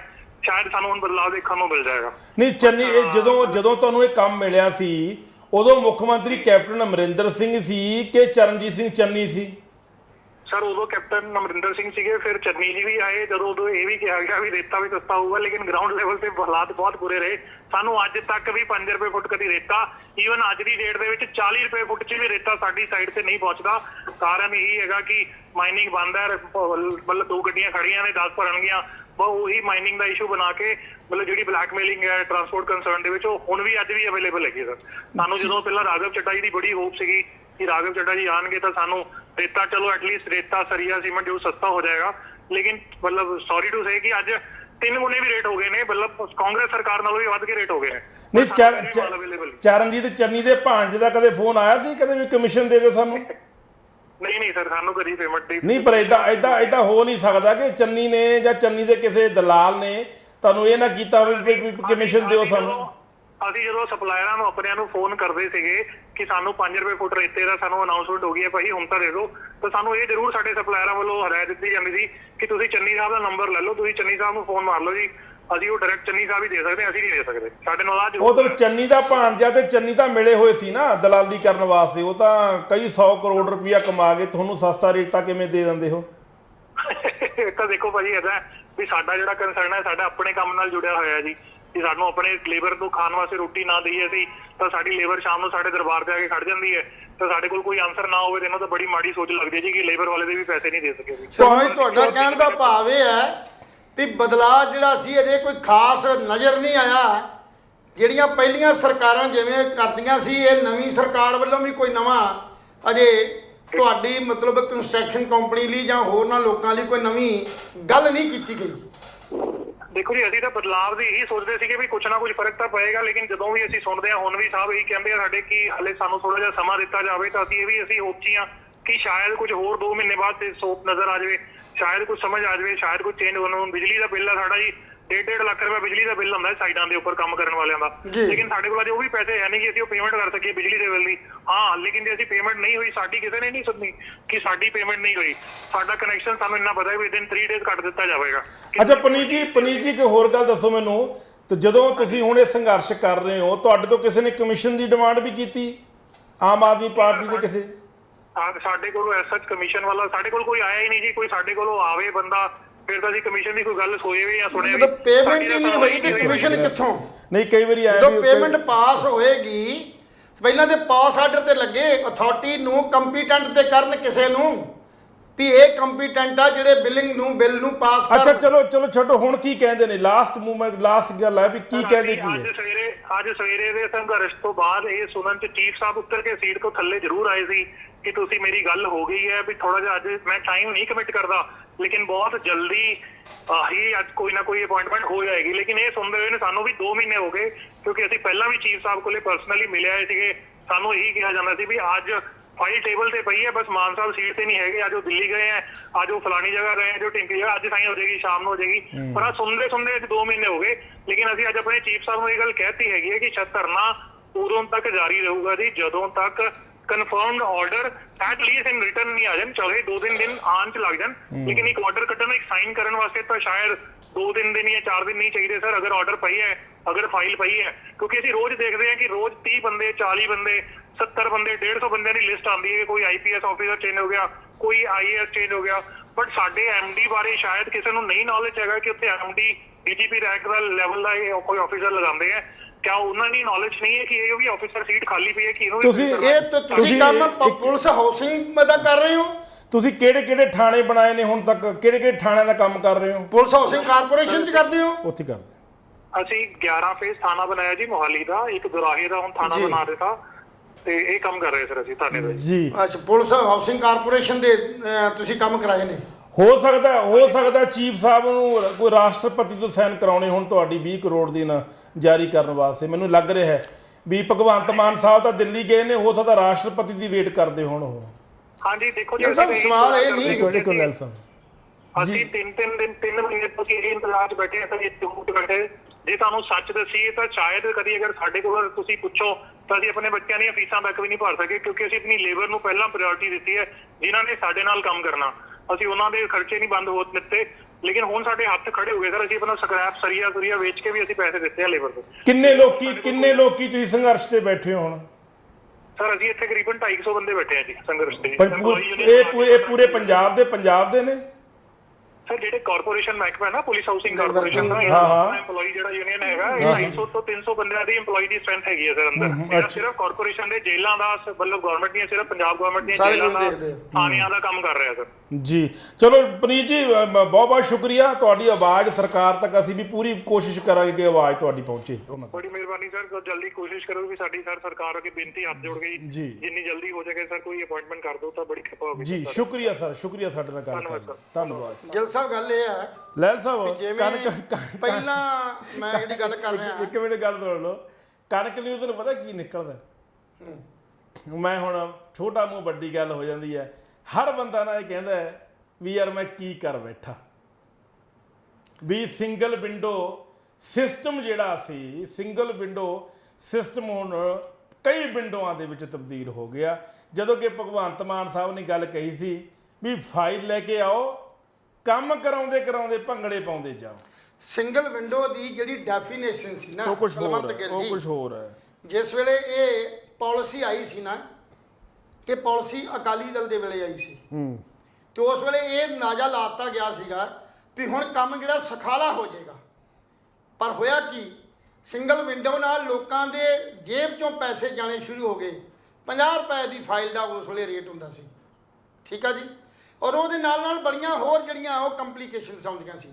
ਅੱਜ ਇਹ ਹਾਲਤ ਹੋ ਗਈ ਹੈ ਵੀ ਹੁਣ ਸਿੰਗਲ ਵਿੰਡੋ ਵਾਲੀ ਤਾਂ ਗੱਲ ਰਹੀ ਨਹੀਂ, ਕੰਮ ਹੋਰ ਲਟਕ ਗਿਆ। ਅੱਗੇ ਕੰਮ ਮੈਨੂਅਲ ਹੁੰਦਾ ਸੀ, ਬੰਦਾ ਦਰਖਾਸਤ ਦਿੰਦਾ ਸੀ, ਉਹ ਪੈਨ ਦੇ ਨਾਲ ਰਿਕਾਰਡ ਇੰਟਰ ਹੋ ਜਾਂਦਾ ਸੀ। ਹੁਣ ਕੀ ਹੈ, ਨੈਟ ਤੇ ਚੜਾਓ ਔਰ ਨਾਲ ਹਾਰਡ ਕਾਪੀ ਜਿਹੜੀ ਆ ਉਹ ਵੀ ਲਾਓ, ਡਬਲ ਕੰਮ ਹੋ ਗਿਆ। ਨੈਟ ਕਈ ਵਾਰਾਂ ਚੱਲਦਾ ਨਹੀਂ, ਬੰਦਾ ਲਾਈਨ 'ਚ ਖੜਾ ਘੰਟਾ ਲੱਗ ਜਾਂਦਾ। ਉਹ ਤੋਂ ਪਹਿਲਾਂ ਜਿਹੜਾ ਕੰਮ ਸੀ ਰਜਿਸਟਰ ਵਾਲਾ, ਹੱਥਾਂ ਨਾਲ ਮੈਨ ਪਾਵਰ ਨਾਲ ਲਿਖਿਆ ਕੰਮ ਜਿਹੜਾ ਸੀ, ਜਿਹੜਾ ਡਿਜੀਟਲ ਨਹੀਂ ਸੀ ਹੁੰਦਾ, ਉਹ ਸਕਸੈਸ ਸੀ। ਪਰ ਲੋਕਾਂ ਨੇ ਇਹ ਆਸ ਲਾਈ ਵੀ ਡਿਜੀਟਲ ਯੁੱਗ ਹੋ ਗਿਆ, ਹੁਣ ਡਿਜੀਟਲ ਯੁੱਗ ਦੇ ਨਾਲ ਕੰਮ ਸੁਖਾਲਾ ਹੋ ਜਾਏਗਾ। ਸੁਖਾਲਾ ਨਹੀਂ ਹੋਇਆ, ਸਗੋਂ ਉਹਦੇ 'ਚ ਉਲਝਣਾਂ ਪੈਦਾ ਹੋ ਗਈਆਂ। ਅੱਜ ਸਾਰੇ ਇਕੱਲੇ ਇਹ ਨਹੀਂ, ਹਾਊਸਿੰਗ ਕਾਰਪੋਰੇਸ਼ਨ, ਜਿਹੜਾ ਪੁਲਿਸ ਹਾਊਸਿੰਗ ਕਾਰਪੋਰੇਸ਼ਨ ਦੇ ਜਿਹੜੇ ਕੰਸਟਰਕਸ਼ਨ ਵਰਕ ਨੇ, ਉਹਨਾਂ ਦੇ ਬਿੱਲ ਪੈਂਡਿੰਗ ਹੈ। ਸਗੋਂ ਬਿੱਲ ਤਾਂ ਬਿਜਲੀ ਬੋਰਡ ਦੇ ਜਿਹੜੇ ਵਰਕ ਜਿਨ੍ਹਾਂ ਨੇ ਕੰਸਟਰਕਸ਼ਨ ਕਰਵਾਈ ਹੈ, ਅੱਜ ਉਹ ਵੀ ਜਿਹੜੇ ਠੇਕੇਦਾਰ ਨੇ ਉਹ ਬਿੱਲਾਂ ਤੋਂ ਤਰਸ ਰਹੇ ਨੇ। ਹਰ ਥਾਂ ਦੇ ਉੱਤੇ ਜਿਹੜੀ ਹੈ ਉਹਦੀਆਂ ਪੇਮੈਂਟਾਂ ਪੈਂਡਿੰਗ ਪਈਆਂ ਨੇ। ਮੇਰੇ ਕਹਿਣ ਦਾ ਭਾਵ ਹੈ ਵੀ ਸਰਕਾਰਾਂ ਜਿਹੜੀਆਂ ਨੇ ਉਹ ਸਾਰੇ ਪੈਸੇ ਦੇ ਇੱਧਰ ਲਾ ਰਹੀਆਂ ਨੇ ਇਸ਼ਤਿਹਾਰਾਂ ਤੇ, ਆਪਣੀ ਮਸ਼ਹੂਰੀ ਕਰਨ ਵਾਸਤੇ। ਕੋਈ ਟੈਲੀਵਿਜ਼ਨਾਂ ਦੇ ਰਾਹੀਂ, ਕੁਝ ਅਖਬਾਰਾਂ ਦੇ ਰਾਹੀਂ, ਕੁਝ ਪ੍ਰਚਾਰ ਦੇ ਬੋਰਡਾਂ ਦੇ ਰਾਹੀਂ। ਜਿਹੜਾ ਸਰਕਾਰੀ ਖਜ਼ਾਨਾ ਹੈ ਉਹ ਤੇ ਇਸ ਪਾਸੇ ਜਾ ਰਿਹਾ ਤੇ ਕੰਸਟਰਕਸ਼ਨ ਦੇ ਜਿਹੜੇ ਵਰਕ ਨੇ ਉਹ ਪੈਂਡਿੰਗ ਪਏ ਨੇ। ਸੋ ਇਸ ਕਰਕੇ ਇਹ ਸਿਸਟਮ 'ਚ ਸੁਧਾਰ ਅਜੇ ਨਹੀਂ ਆਇਆ। ਅਜੇ ਤਾਂ ਸਿਰਫ ਟ੍ਰਾਂਸਫਰਾਂ ਹੋ ਰਹੀਆਂ ਨੇ, ਬਦਲੀਆਂ ਹੋ ਰਹੀਆਂ ਨੇ, ਆਸੇ-ਪਾਸੇ ਬੰਦੇ ਲਾਏ ਜਾ ਰਹੇ ਨੇ, ਪ੍ਰਬੰਧ 'ਚ ਕੋਈ ਤੱਕ ਹੈ ਨਹੀਂ। ਇਸ ਕਰਕੇ ਮੈਂ ਤੁਹਾਡੀ ਫਿਰ ਗੱਲ ਤੁਹਾਨੂੰ ਉੱਥੇ ਕਮਲ ਵਾਲੀ ਗੱਲ ਤੇ ਕਿਦਾਉਣਾ ਵੀ ਸਿਸਟਮ ਦਾ ਪਤਾ ਨਹੀਂ ਵੀ ਮਾਡਲ ਕਿਹੜਾ, ਕੰਮ ਕਿਵੇਂ ਚਲਾਇਆ ਜਾਏਗਾ। ਸਾਡੇ ਜਿਹੜੇ 92 MLA ਚੁਣੇ ਗਏ ਨੇ, ਜਿਨ੍ਹਾਂ ਨੂੰ ਇੱਕ ਆਸ ਸੀ ਵੀ ਮੈਨੂੰ ਚੇਅਰਮੈਨਿੰਗ ਮਿਲੂਗੀ, ਮੈਨੂੰ ਕਿਸੇ ਟਰਸਟ ਦਾ ਚੇਅਰਮੈਨ ਲਾਤਾ ਜਾਊਗਾ, ਕਿਸੇ ਬੋਰਡ ਦਾ ਲਾਤਾ ਜਾਊਗਾ, ਜਾਂ ਕਿਤੇ ਮੰਤਰੀ ਬਣਾ ਦਿੱਤਾ ਜਾਊਗਾ। ਉਹ ਗੇੜੇ ਤੇ ਕਿਹੜਾ ਚੰਡੀਗੜ੍ਹ ਸੀ, ਅੱਜ ਚੰਡੀਗੜ੍ਹ ਨੂੰ ਉਹ ਨਜ਼ਾਰੇ ਨਿਰਾਸ਼ ਹੋ ਕੇ ਬਹਿ ਗਏ। ਉਹਨਾਂ ਨੂੰ ਆਸ ਟੁੱਟ ਗਈ ਵੀ ਸਾਨੂੰ ਹੁਣ ਕਿਤੇ ਨਹੀਂ ਲਾਇਆ ਜਾਏਗਾ। ਸੋ ਇਹ ਸਾਰਾ ਜਿਹੜਾ ਸਿਸਟਮ ਹੈ ਇਹ ਚਲਾਇਆ ਕਿਵੇਂ ਜਾ ਰਿਹਾ, ਕਿੱਥੋਂ ਚੱਲ ਰਿਹਾ, ਇਹ ਬੜਾ ਇੱਕ ਮਤਲਬ ਗੰਭੀਰ ਜਿਹੜਾ ਉਹ ਵਿਸ਼ਾ। ਸੋ ਇਸ ਨੂੰ ਟਰੇਸ ਕਰਨਾ, ਲੱਭਣਾ ਅਜੇ ਸਮੇਂ ਦੀ ਅੱਗੇ ਜਿਹੜਾ ਉਹ ਪਤਾ ਲੱਗੇਗਾ ਵੀ ਅੱਗੇ ਹੁੰਦਾ ਕੀ ਹੈ। ਪਰ ਜੋ ਹਾਲਾਤ ਅੱਜ ਪੈਦਾ ਹੋ ਰਹੇ ਨੇ, ਇਹਨਾਂ ਹਾਲਾਤਾਂ 'ਚੋਂ ਬਹੁਤ ਕੁਝ ਇਹੋ ਜਿਹਾ ਵਾਪਰ ਰਿਹਾ ਜਿਹੜਾ ਪਹਿਲੀਆਂ ਸਰਕਾਰਾਂ ਦੇ ਨਾਲ ਮਿਲਦਾ ਜੁਲਦਾ। ਸੋ ਚੰਗਾ ਹੁੰਦਾ ਜੀ ਇਹਦੇ 'ਚੋਂ ਵੱਖਰਾਪਣ ਜਿਹੜਾ ਸਾਡੇ 'ਚ ਆਉਂਦਾ, ਨਵੀਂ ਗੱਲ ਆਉਂਦੀ। ਐਲਾਨ ਘੱਟ ਹੁੰਦੇ ਪਰ ਕੰਮ ਜ਼ਿਆਦਾ ਹੁੰਦਾ। ਸਾਡੇ ਲਾਗੇ ਇੱਕ ਪ੍ਰਾਈਵੇਟ ਯੂਨੀਵਰਸਿਟੀ ਆ, ਸੀਜੂ ਚੰਡੀਗੜ੍ਹ ਯੂਨੀਵਰਸਿਟੀ, ਇੱਕ ਛੋਟਾ ਜਿਹਾ ਅਦਾਰਾ ਹੁੰਦਾ ਸੀ। ਪੰਜਾਬ ਸਰਕਾਰ ਦੇ ਬਹੁਤ ਵੱਡਾ ਡਿਪਾਰਟਮੈਂਟ ਹੈ, ਬਹੁਤ ਵੱਡਾ, ਜਿੰਨੀਆਂ ਮਰਜ਼ੀ ਵਧੀਆ ਯੂਨੀਵਰਸਿਟੀਆਂ ਬਣਾ ਸਕਦੇ ਸੀ, ਵਧੀਆ ਕਾਲਜ ਬਣਾ ਸਕਦੇ ਸੀ। ਪਰ ਆਪਾਂ ਇੱਕ ਸਰਕਾਰੀ ਹੋਣ ਦੇ ਬਾਵਜੂਦ ਆਪਣੀਆਂ ਯੂਨੀਵਰਸਿਟੀਆਂ, ਆਪਣੇ ਸਕੂਲ ਨਹੀਂ ਚੰਗੇ ਬਣਾ ਸਕੇ। ਪਰ ਇੱਕ ਛੋਟਾ ਜਿਹੇ ਬੰਦੇ ਨੇ ਅੱਜ ਬਹੁਤ ਵੱਡੀ ਯੂਨੀਵਰਸਿਟੀ ਜਿਹੜੀ ਹੈ ਜਾਂ ਹੋਰ ਜਿਹੜੇ ਅਦਾਰੇ ਬਣਾਤੇ। ਕਿੱਥੋਂ ਬਣਾਤੇ, ਕਿੱਥੋਂ ਪੈਸੇ ਆਏ, ਕਿਵੇਂ ਆਏ? ਇਹ ਸਿਰਫ ਸਾਡੇ ਰਾਜਨੀਤਿਕ ਲੋਕਾਂ ਦਾ ਹੀ ਜਿਹੜਾ ਸਿਹਰਾ ਉਹਨਾਂ ਨੂੰ ਜਾਂਦਾ। ਅੱਜ ਫੇਰ ਉੱਥੇ ਬਹੁਤ ਵੱਡਾ ਫੰਕਸ਼ਨ ਕਰਕੇ ਸਾਡਾ ਗਵਰਨਰ, ਸਾਡਾ ਜਿਹੜਾ ਉਪ ਰਾਸ਼ਟਰਪਤੀ ਵੀ ਕੱਲ੍ਹ ਦੇ ਇੱਥੇ ਆਏ ਨੇ, ਅੱਜ ਸਾਡਾ ਮੁੱਖ ਮੰਤਰੀ ਖੁਦ ਉਦਘਾਟਨ ਕਰਨ ਜਾ ਰਹੇ ਨੇ। ਦੁੱਖ ਇਸ ਵੇਲੇ ਗੱਲ ਆਉਂਦੀ ਆ ਵੀ ਜਿਸ ਵੇਲੇ ਸਾਡੇ ਸਰਕਾਰੀ ਅਦਾਰੇ, ਸਰਕਾਰੀ ਕੰਮ ਧੰਦੇ ਅੱਜ ਪੈਂਡਿੰਗ ਪਏ ਨੇ, ਤਾਂ ਅਸੀਂ ਪ੍ਰਾਈਵੇਟ ਸੈਕਟਰ ਨੂੰ ਹੁਲਾਰਾ ਦੇਣ ਦੀ ਗੱਲ ਕਰੀ ਜਾਂਦੇ ਹਾਂ। ਜੇ ਪ੍ਰਾਈਵੇਟ ਸੈਕਟਰ ਨੂੰ ਹੁਲਾਰਾ ਹੀ ਦੇਣਾ ਸੀ, ਜੇ ਇੰਡਸਟਰੀ ਦੀ ਗੱਲ ਕਰਦੇ ਹੋ, ਸਾਡੇ ਮੋਹਾਲੀ ਦੇ ਅੰਦਰ ਏਡੀਆਂ ਵੱਡੀਆਂ ਇੰਡਸਟਰੀ ਸੀਗੀਆਂ ਜਿੱਥੇ ਹਜ਼ਾਰਾਂ ਹੀ ਕਰਮਚਾਰੀ ਕੰਮ ਕਰਦੇ ਸੀ, ਉਹਨਾਂ ਨੂੰ ਤਾਂ ਡੋਬਤਾ ਸੀ। JCT ਡੋਬਤੀ, ਉਹਦੀ ਜ਼ਮੀਨ ਵੇਚਤੀ ਧੋਖਾਧੜੀ ਕਰਕੇ। ਫਿਲਿਪ, ਸਵਰਾਜ, ਇਹ ਸਾਰੀਆਂ ਜਿਹੜੀਆਂ ਕੰਪਨੀਆਂ ਸੀ ਵੱਡੀਆਂ ਕੰਪਨੀਆਂ ਸੀ ਜਿਨ੍ਹਾਂ ਨੂੰ ਤੁਸੀਂ ਤੁਹਾਡੀਆਂ ਸਕੀਮਾਂ ਤੇ ਤੁਹਾਡੇ ਸਿਸਟਮ ਨੇ ਉਜਾੜ ਕੇ ਰੱਖਤਾ ਜੀ। ਔਰ ਲੋਕ ਬੇਕਾਰ ਕਰਤੇ। ਪਨਵੈਨ ਬਹੁਤ ਵੱਡੀ ਕੰਪਨੀ ਸੀ ਜਿਹਦੇ ਕਰਮਚਾਰੀ ਰਕਸ਼ਾ ਚਲਾਉਂਦੇ ਨਜ਼ਰ ਆਉਂਦੇ ਨੇ, ਆਟੋ ਚਲਾ ਰਹੇ ਨੇ, ਇੰਜੀਨੀਅਰ। ਇਹ ਕਿਹਦੀ ਬਦੌਲਤ ਹੈ? ਸਰਕਾਰ ਦੀ ਬਦੌਲਤ ਹੈ। ਸੋ ਲੋਕਾਂ ਨੇ ਬਹੁਤ ਵੱਡੇ ਆਸ ਰੱਖ ਜੀ, ਕੇ ਲਹਿਲ ਤੇ ਸਾਹਿਬ, ਚੁਣਿਆ ਹੈ। ਸ਼ੁਕਰੀਆ। ਸੋ ਚੰਗਾ ਹੋਵੇ ਜੇ ਪੰਜਾਬ ਦੀ ਸਰਕਾਰ ਐਲਾਨਾਂ ਵੱਲ ਘੱਟ, ਜੀ। ਦਿੱਲੀ ਵੱਲ ਘੱਟ, ਆਪਣੀ ਇਸ ਜ਼ਮੀਨ ਸਰਜ਼ਮੀਨ ਦੇ ਉੱਤੇ ਆਪਣੇ ਵਿਧਾਇਕਾਂ ਨੂੰ ਨਾਲ ਲੈ ਕੇ, ਵਿਧਾਇਕਾਂ ਦੀ ਸਲਾਹ ਲੈ ਕੇ, ਬੁੱਧੀਜੀਵੀਆਂ ਦੀ ਸਲਾਹ ਲੈ ਕੇ, ਅਰਥ ਵਿਗਿਆਨੀਆਂ ਦੀ ਸਲਾਹ ਲੈ ਕੇ, ਵਿਰੋਧੀਆਂ ਦੀ ਸਲਾਹ ਲੈ ਕੇ। ਵਿਰੋਧੀ ਮਾੜੇ ਨਹੀਂ, ਜੇ ਅੱਜ ਵਿਰੋਧੀ ਵਿਰੋਧ ਕਰ ਰਹੇ ਨੇ ਤੇ ਉਹ ਆਪਣੇ ਗਲਮੇ ਪਹਿਲਾਂ ਸੋਚ ਵੇਖਿਆ ਉਹਨਾਂ ਨੇ ਵੀ ਸਾਥੋਂ ਆ ਕੁਝ ਨਹੀਂ ਹੋਇਆ, ਗਲਤੀਆਂ ਹੋਈਆਂ, ਪਰ ਉਹਨਾਂ ਗਲਤੀਆਂ ਨੂੰ ਸੁਧਾਰਿਆ ਵੀ ਜਾ ਸਕਦਾ ਹੈ। ਜਦ ਸੁਖਪਾਲ ਖਹਿਰੇ ਵਰਗੇ ਜਾਂ ਕੁਝ ਹੋਰ ਚੰਦ ਵਧੀਆ ਆਗੂ ਇੱਕ ਚੰਗੀ ਸਲਾਹ ਦਿੰਦੇ ਨੇ, ਕੋਈ ਮਾੜੀ ਨਹੀਂ ਦਿੰਦੇ। ਹਾਂ ਵਿਰੋਧੀ ਹੈ ਕਿਉਂਕਿ ਉਹਨਾਂ ਕੋਲ ਰਾਜ ਸੱਤਾ ਰਹੀ ਹੈ, ਉਹਨਾਂ ਕੱਖ ਨਹੀਂ ਕੀਤਾ, ਕੁਝ ਨਹੀਂ ਕੀਤਾ, ਅੱਜ ਪਛਤਾਵੇ 'ਚ ਨੇ। ਇਸ ਪਛਤਾਵੇ 'ਚ ਨੇ ਵੀ ਲੋਕ ਜਿਹੜੇ ਨੇ ਆਪਣੀ ਸੱਥ 'ਚ ਫੈਸਲਾ ਕਰ ਸਕਦੇ ਨੇ। ਸੋ ਇਹ ਲੋਕ ਸੱਥ ਦਾ ਫੈਸਲਾ ਜਿਹੜਾ ਆਮ ਆਦਮੀ ਪਾਰਟੀ ਨੂੰ ਉਹਨਾਂ ਦੇ ਹੱਕ 'ਚ ਗਿਆ। ਸੋ ਚੰਗਾ ਹੋਵੇ ਜੇ ਆਮ ਆਦਮੀ ਪਾਰਟੀ ਪਿਛਲੀਆਂ ਤਜਰਬਿਆਂ ਤੋਂ ਸਿੱਖਦੀ ਹੋਈ, ਜੀ ਜੀ, ਉਹਨਾਂ ਦੇ ਤਜਰਬਿਆਂ ਤੋਂ ਸਿੱਖਦੀ ਹੋਈ ਚੰਗੇ ਕਾਰਜ ਕਰਨ ਵੱਲ ਵਧੇਗੀ ਤੇ ਲਾਜ਼ਮੀ ਗੱਲ ਆ ਪੰਜਾਬ ਦੇ ਅੰਦਰ ਪੰਜਾਬ ਦੇ ਲੋਕ ਜਿਹੜੇ ਉਹ ਕਹਿਣਗੇ ਵੀ ਵਾਕਈ ਜੇ ਆਮ ਆਦਮੀ ਨੇ। ਪਰ ਜਿੱਥੋਂ ਤੱਕ ਹੁਣ ਨਜ਼ਰ ਆ ਰਿਹਾ, ਜਿੱਥੇ ਸਾਡੀ ਤਰਕ ਦੀ ਗੱਲ ਕਰਦੇ ਹਾਂ, ਅਸੀਂ ਵਿਚਾਰਾਂ ਦੀ ਗੱਲ ਕਰਦੇ ਹਾਂ, ਸੋਚ ਦੀ ਗੱਲ ਕਰਦੇ ਹਾਂ, ਅਸੀਂ ਤਵੇ ਨਹੀਂ ਲਾਉਂਦੇ, ਅਸੀਂ ਕੋਈ ਵਿਰੋਧੀ ਨਹੀਂ ਗੱਲ ਇਦਾਂ ਦੀ ਨਹੀਂ ਕਰਦੇ ਜਿਹਦੇ ਨਾਲ ਕੋਈ ਸਰਕਾਰ ਨੂੰ ਟੌਂ ਚਲਾਉਂਦੇ ਹੋਈਏ। ਅਸੀਂ ਸਰਕਾਰ ਨੂੰ ਸਲਾਹ ਦਿੰਦੇ ਹਾਂ, ਸਰਕਾਰ ਨੂੰ ਸੁਝਾਅ ਦਿੰਦੇ ਹਾਂ, ਸਰਕਾਰ ਦੀ ਵਿਚਾਰਧਾਰਾ ਦੇ ਉੱਤੇ ਗੱਲ ਕਰਦੇ ਹਾਂ, ਸੋਚ ਦੀ ਗੱਲ ਕਰਦੇ ਹਾਂ, ਤਰਕ ਦੀ ਗੱਲ ਕਰਦੇ ਹਾਂ ਕਿ ਤਰਕ ਦੇ ਅਨੁਸਾਰ ਸਾਨੂੰ ਆਪਣੇ ਆਪ 'ਚ ਬਦਲਾਅ ਜਿਹੜਾ ਵਾਕਈ ਲੋਕਾਂ ਨੂੰ ਦਿਖਣਾ ਚਾਹੀਦਾ, ਜੀ ਲਾਲ ਬਿਆਨ ਸਾਹਿਬ, ਨਹੀਂ ਦਿਖਣੇ ਚਾਹੀਦੇ। ਸ਼ੁਕਰੀਆ। ਚੰਗਾ ਹੋਵੇ ਜੇ ਉਹਨਾਂ ਬਿਆਨਾਂ ਤੇ ਗੱਲ ਕੀਤੀ ਜਿਹੜੇ ਅਧੂਰੇ ਕੰਮ ਨੇ। ਮੇਰੀ ਲਾਸਟ ਗੱਲ ਜਿਹੜੀ ਹੈ, ਨਵੇਂ ਕੰਮਾਂ ਦੀ ਸ਼ੁਰੂਆਤ ਕਰਨ ਤੋਂ ਪਹਿਲਾਂ ਜਿਹੜੇ ਅਧੂਰੇ ਕਾਰਜ ਨੇ, ਅਧੂਰੇ ਕੰਮ ਨੇ, ਚਾਹੇ ਉਹ ਨੌਕਰੀਆਂ ਦੇ ਨੇ ਜਿਨ੍ਹਾਂ ਦੇ ਟੈਸਟ ਪਾਸ ਨੇ, ਚਾਹੇ ਉਹ ਹਸਪਤਾਲਾਂ ਦੇ ਅਧੂਰੇ ਕੰਮ ਨੇ, ਪੁਲਾਂ ਦੇ ਅਧੂਰੇ ਕੰਮ ਨੇ, ਕਿਸਾਨੀ ਦੇ ਅਧੂਰੇ ਕੰਮ ਨੇ, ਜਾਂ ਜਿੰਨੇ ਵੀ ਅਧੂਰੇ ਕੰਮ ਪੁਰਾਣੀਆਂ ਸਰਕਾਰਾਂ ਵੱਲੋਂ ਸ਼ੁਰੂ ਕੀਤੇ ਗਏ ਸੀ। ਅੱਜ ਇੱਕ ਸਵਾਲ ਉੱਠਿਆ, ਇੱਕ ਛੋਟੀ ਜਿਹੀ ਗੱਲ, ਲੰਘਦਿਆਂ ਲਗਾਉਂਦਿਆਂ ਕਿਸੇ ਨੇ ਸਵਾਲ ਕੀਤਾ ਵੀ ਸੜਕ ਜਿਹੜੀ ਬਣਨ ਲੱਗ ਗਈ, ਤਾਂ ਮੇਰਾ ਜਵਾਬ ਇਹ ਸੀ ਵੀ ਇਹ ਸੜਕ ਦਾ ਤਖਮੀਨਾ ਜਿਹੜਾ ਐਸਟੀਮੇਟ ਜਿਹੜਾ ਹੋ ਸਕਦਾ 2 ਸਾਲ ਪਹਿਲਾਂ ਇਹਨੂੰ ਬਣਾਇਆ ਗਿਆ ਹੋਵੇ ਔਰ ਸਾਲ ਪਹਿਲਾਂ ਪਾਸ ਹੋਇਆ ਹੋਵੇ, ਪਾਸ ਹੋਣ ਤੋਂ ਬਾਅਦ ਵਰਕ ਆਰਡਰ ਕੱਟਿਆ ਗਿਆ ਹੋਵੇ, ਕੱਟਣ ਤੋਂ ਬਾਅਦ ਫੰਡ ਨਾ ਹੋਣ ਦੇ ਕਾਰਨ ਇਹ ਕੰਮ ਨਾ ਹੋਇਆ ਹੋਵੇ। ਅੱਜ ਉਹੀ ਕੰਮ ਪਹਿਲਾਂ ਤਖਮੀਨੇ ਪਾਸ ਹੋਏ ਦਾ ਕੰਮ, ਬਿੱਲ ਜਿਹੜਾ ਮਤਲਬ ਐਸਸੀਓ ਕੱਟੇ ਜਾਣ ਤੋਂ ਬਾਅਦ, ਮਤਲਬ ਵਰਕ ਆਰਡਰ ਹੋਣ ਤੋਂ ਬਾਅਦ ਕੰਮ ਜਿਹੜਾ ਹੁਣ ਸ਼ੁਰੂ ਕੀਤਾ ਗਿਆ। ਜੀ ਜੀ ਜੀ, ਪਰ ਇਹਦਾ ਕ੍ਰੈਡਿਟ ਨਵੀਂ ਸਰਕਾਰ ਨੂੰ ਮਿਲੇਗਾ। ਸੋ ਮੇਰਾ ਕਹਿਣ ਦਾ ਭਾਵ ਹੈ ਵੀ ਜਿਹੜੇ ਅਧੂਰੇ ਕੰਮ ਨੇ, ਜੋ ਕੁਝ ਪ੍ਰੋਜੈਕਟ ਪਾਸ ਹੋ ਚੁੱਕੇ ਨੇ, ਜਿਨ੍ਹਾਂ ਤੇ ਕੰਮ ਅਧੂਰੇ ਨੇ, ਉਹਨਾਂ ਕੰਮਾਂ ਨੂੰ ਪਹਿਲ ਦੇ ਆਧਾਰ ਤੇ ਜੇ ਅਸੀਂ ਕਰ ਲੈਂਦੇ ਆ ਤਾਂ ਉਹ ਸਾਰਥਕ ਰਹਿਣਗੇ। ਨਵੇਂ ਕੰਮਾਂ ਦੀ ਜਿਹੜੀ ਆ ਉਹ ਤਜਵੀਜ਼ ਬਣਾਈ ਜਾਵੇ, ਤਜਵੀਜ਼ ਦੇ ਅਨੁਸਾਰ, ਸਲਾਹ ਦੇ ਅਨੁਸਾਰ ਸਾਡਾ ਜਿਹੜਾ ਖਜ਼ਾਨਾ ਹੈ, ਜਿਹੜੀ ਸਾਡੀ ਫਾਈਨਾਂਸ ਡਿਪਾਰਟਮੈਂਟ ਹੈ, ਉਹਦੀ ਸਲਾਹ ਦੇ ਅਨੁਸਾਰ ਵੀ ਸਾਡੇ ਕੋਲ ਕਿੰਨਾ ਫੰਡ ਹੈ, ਕਿਵੇਂ ਕਰ ਸਕਦੇ ਹਾਂ, ਬਜਾਏ ਕਿ ਅਸੀਂ ਲੋਨ ਲਈਏ, ਬਜਾਏ ਕਿ ਕਰਜ਼ਾ ਲੈ ਕੇ ਕਰੀਏ। ਆਪਣੇ ਸਾਡੇ ਸੋਰਸਸ ਨੇ। ਮੈਂ ਇੱਕ ਗੱਲ ਛੋਟੀ ਜੀ ਲੈਲ ਸਾਹਿਬ, ਸਮਾਂ ਕੱਲ ਹੋ ਨੂੰ ਗਿਆ, ਫੇਰ ਕਰੂੰਗਾ ਸਮਾਂ ਵੱਧ ਗਿਆ। ਵੀ ਸਾਡੇ ਜਿਹੜੇ ਸੋਰਸਸ ਸਾਡੀ ਸਰਕਾਰ ਨੇ ਕਿਵੇਂ ਬੰਦ ਕੀਤੇ, ਕਿਵੇਂ ਸਾਡੇ ਟੈਕਸ ਜਿਹੜੇ ਨੇ ਘਟਾਏ, ਕਿੱਥੇ ਬੰਦ ਕੀਤੇ, ਕਿਹੜੇ ਚਾਹੀਦੇ ਸੀ, ਕਿਹੜੇ ਨਹੀਂ ਸੀ ਚਾਹੀਦੇ। ਇੱਕ ਬਹੁਤ ਵੱਡਾ ਇਸ਼ੂ ਹੈ ਜਿਹਨੂੰ ਸਰਕਾਰ ਨੂੰ ਬਹੁਤ ਵੱਡਾ ਖਜ਼ਾਨਾ, ਬਹੁਤ ਵੱਡਾ ਮਾਲੀਆ ਮਿਲ ਸਕਦਾ ਸੀ, ਪਰ ਉਹ ਮਾਲੀਆ ਸਿਰਫ ਤੇ ਸਿਰਫ ਵੋਟਾਂ ਵਾਲੀ ਸਰਕਾਰਾਂ ਨੇ ਆਪਣੇ ਬੈਨੀਫਿਟ ਵਾਸਤੇ, ਆਪਣੀਆਂ ਵੋਟਾਂ ਵਟੋਰਨ ਵਾਸਤੇ ਉਹ ਜਿਹੜੇ ਮਾਲੀਏ ਬੰਦ ਕਰ ਦਿੱਤੇ, ਜਿਹਦੇ ਨਾਲ ਸਰਕਾਰ ਘਾਟੇ ਜਾਂਦੀ ਰਹੀ। ਸ਼ੁਕਰੀਆ ਦੋਸਤੋ, ਤੁਹਾਨੂੰ ਸਾਡੀ ਅੱਜ ਦੀ ਚਰਚਾ ਕਿਸ ਤਰ੍ਹਾਂ ਦੀ ਲੱਗੀ? ਆਪਣੇ ਵਿਚਾਰ, ਆਪਣੇ ਸੁਝਾਅ ਸਾਨੂੰ ਜਰੂਰ ਦੇ ਦਿਆ ਕਰੋ।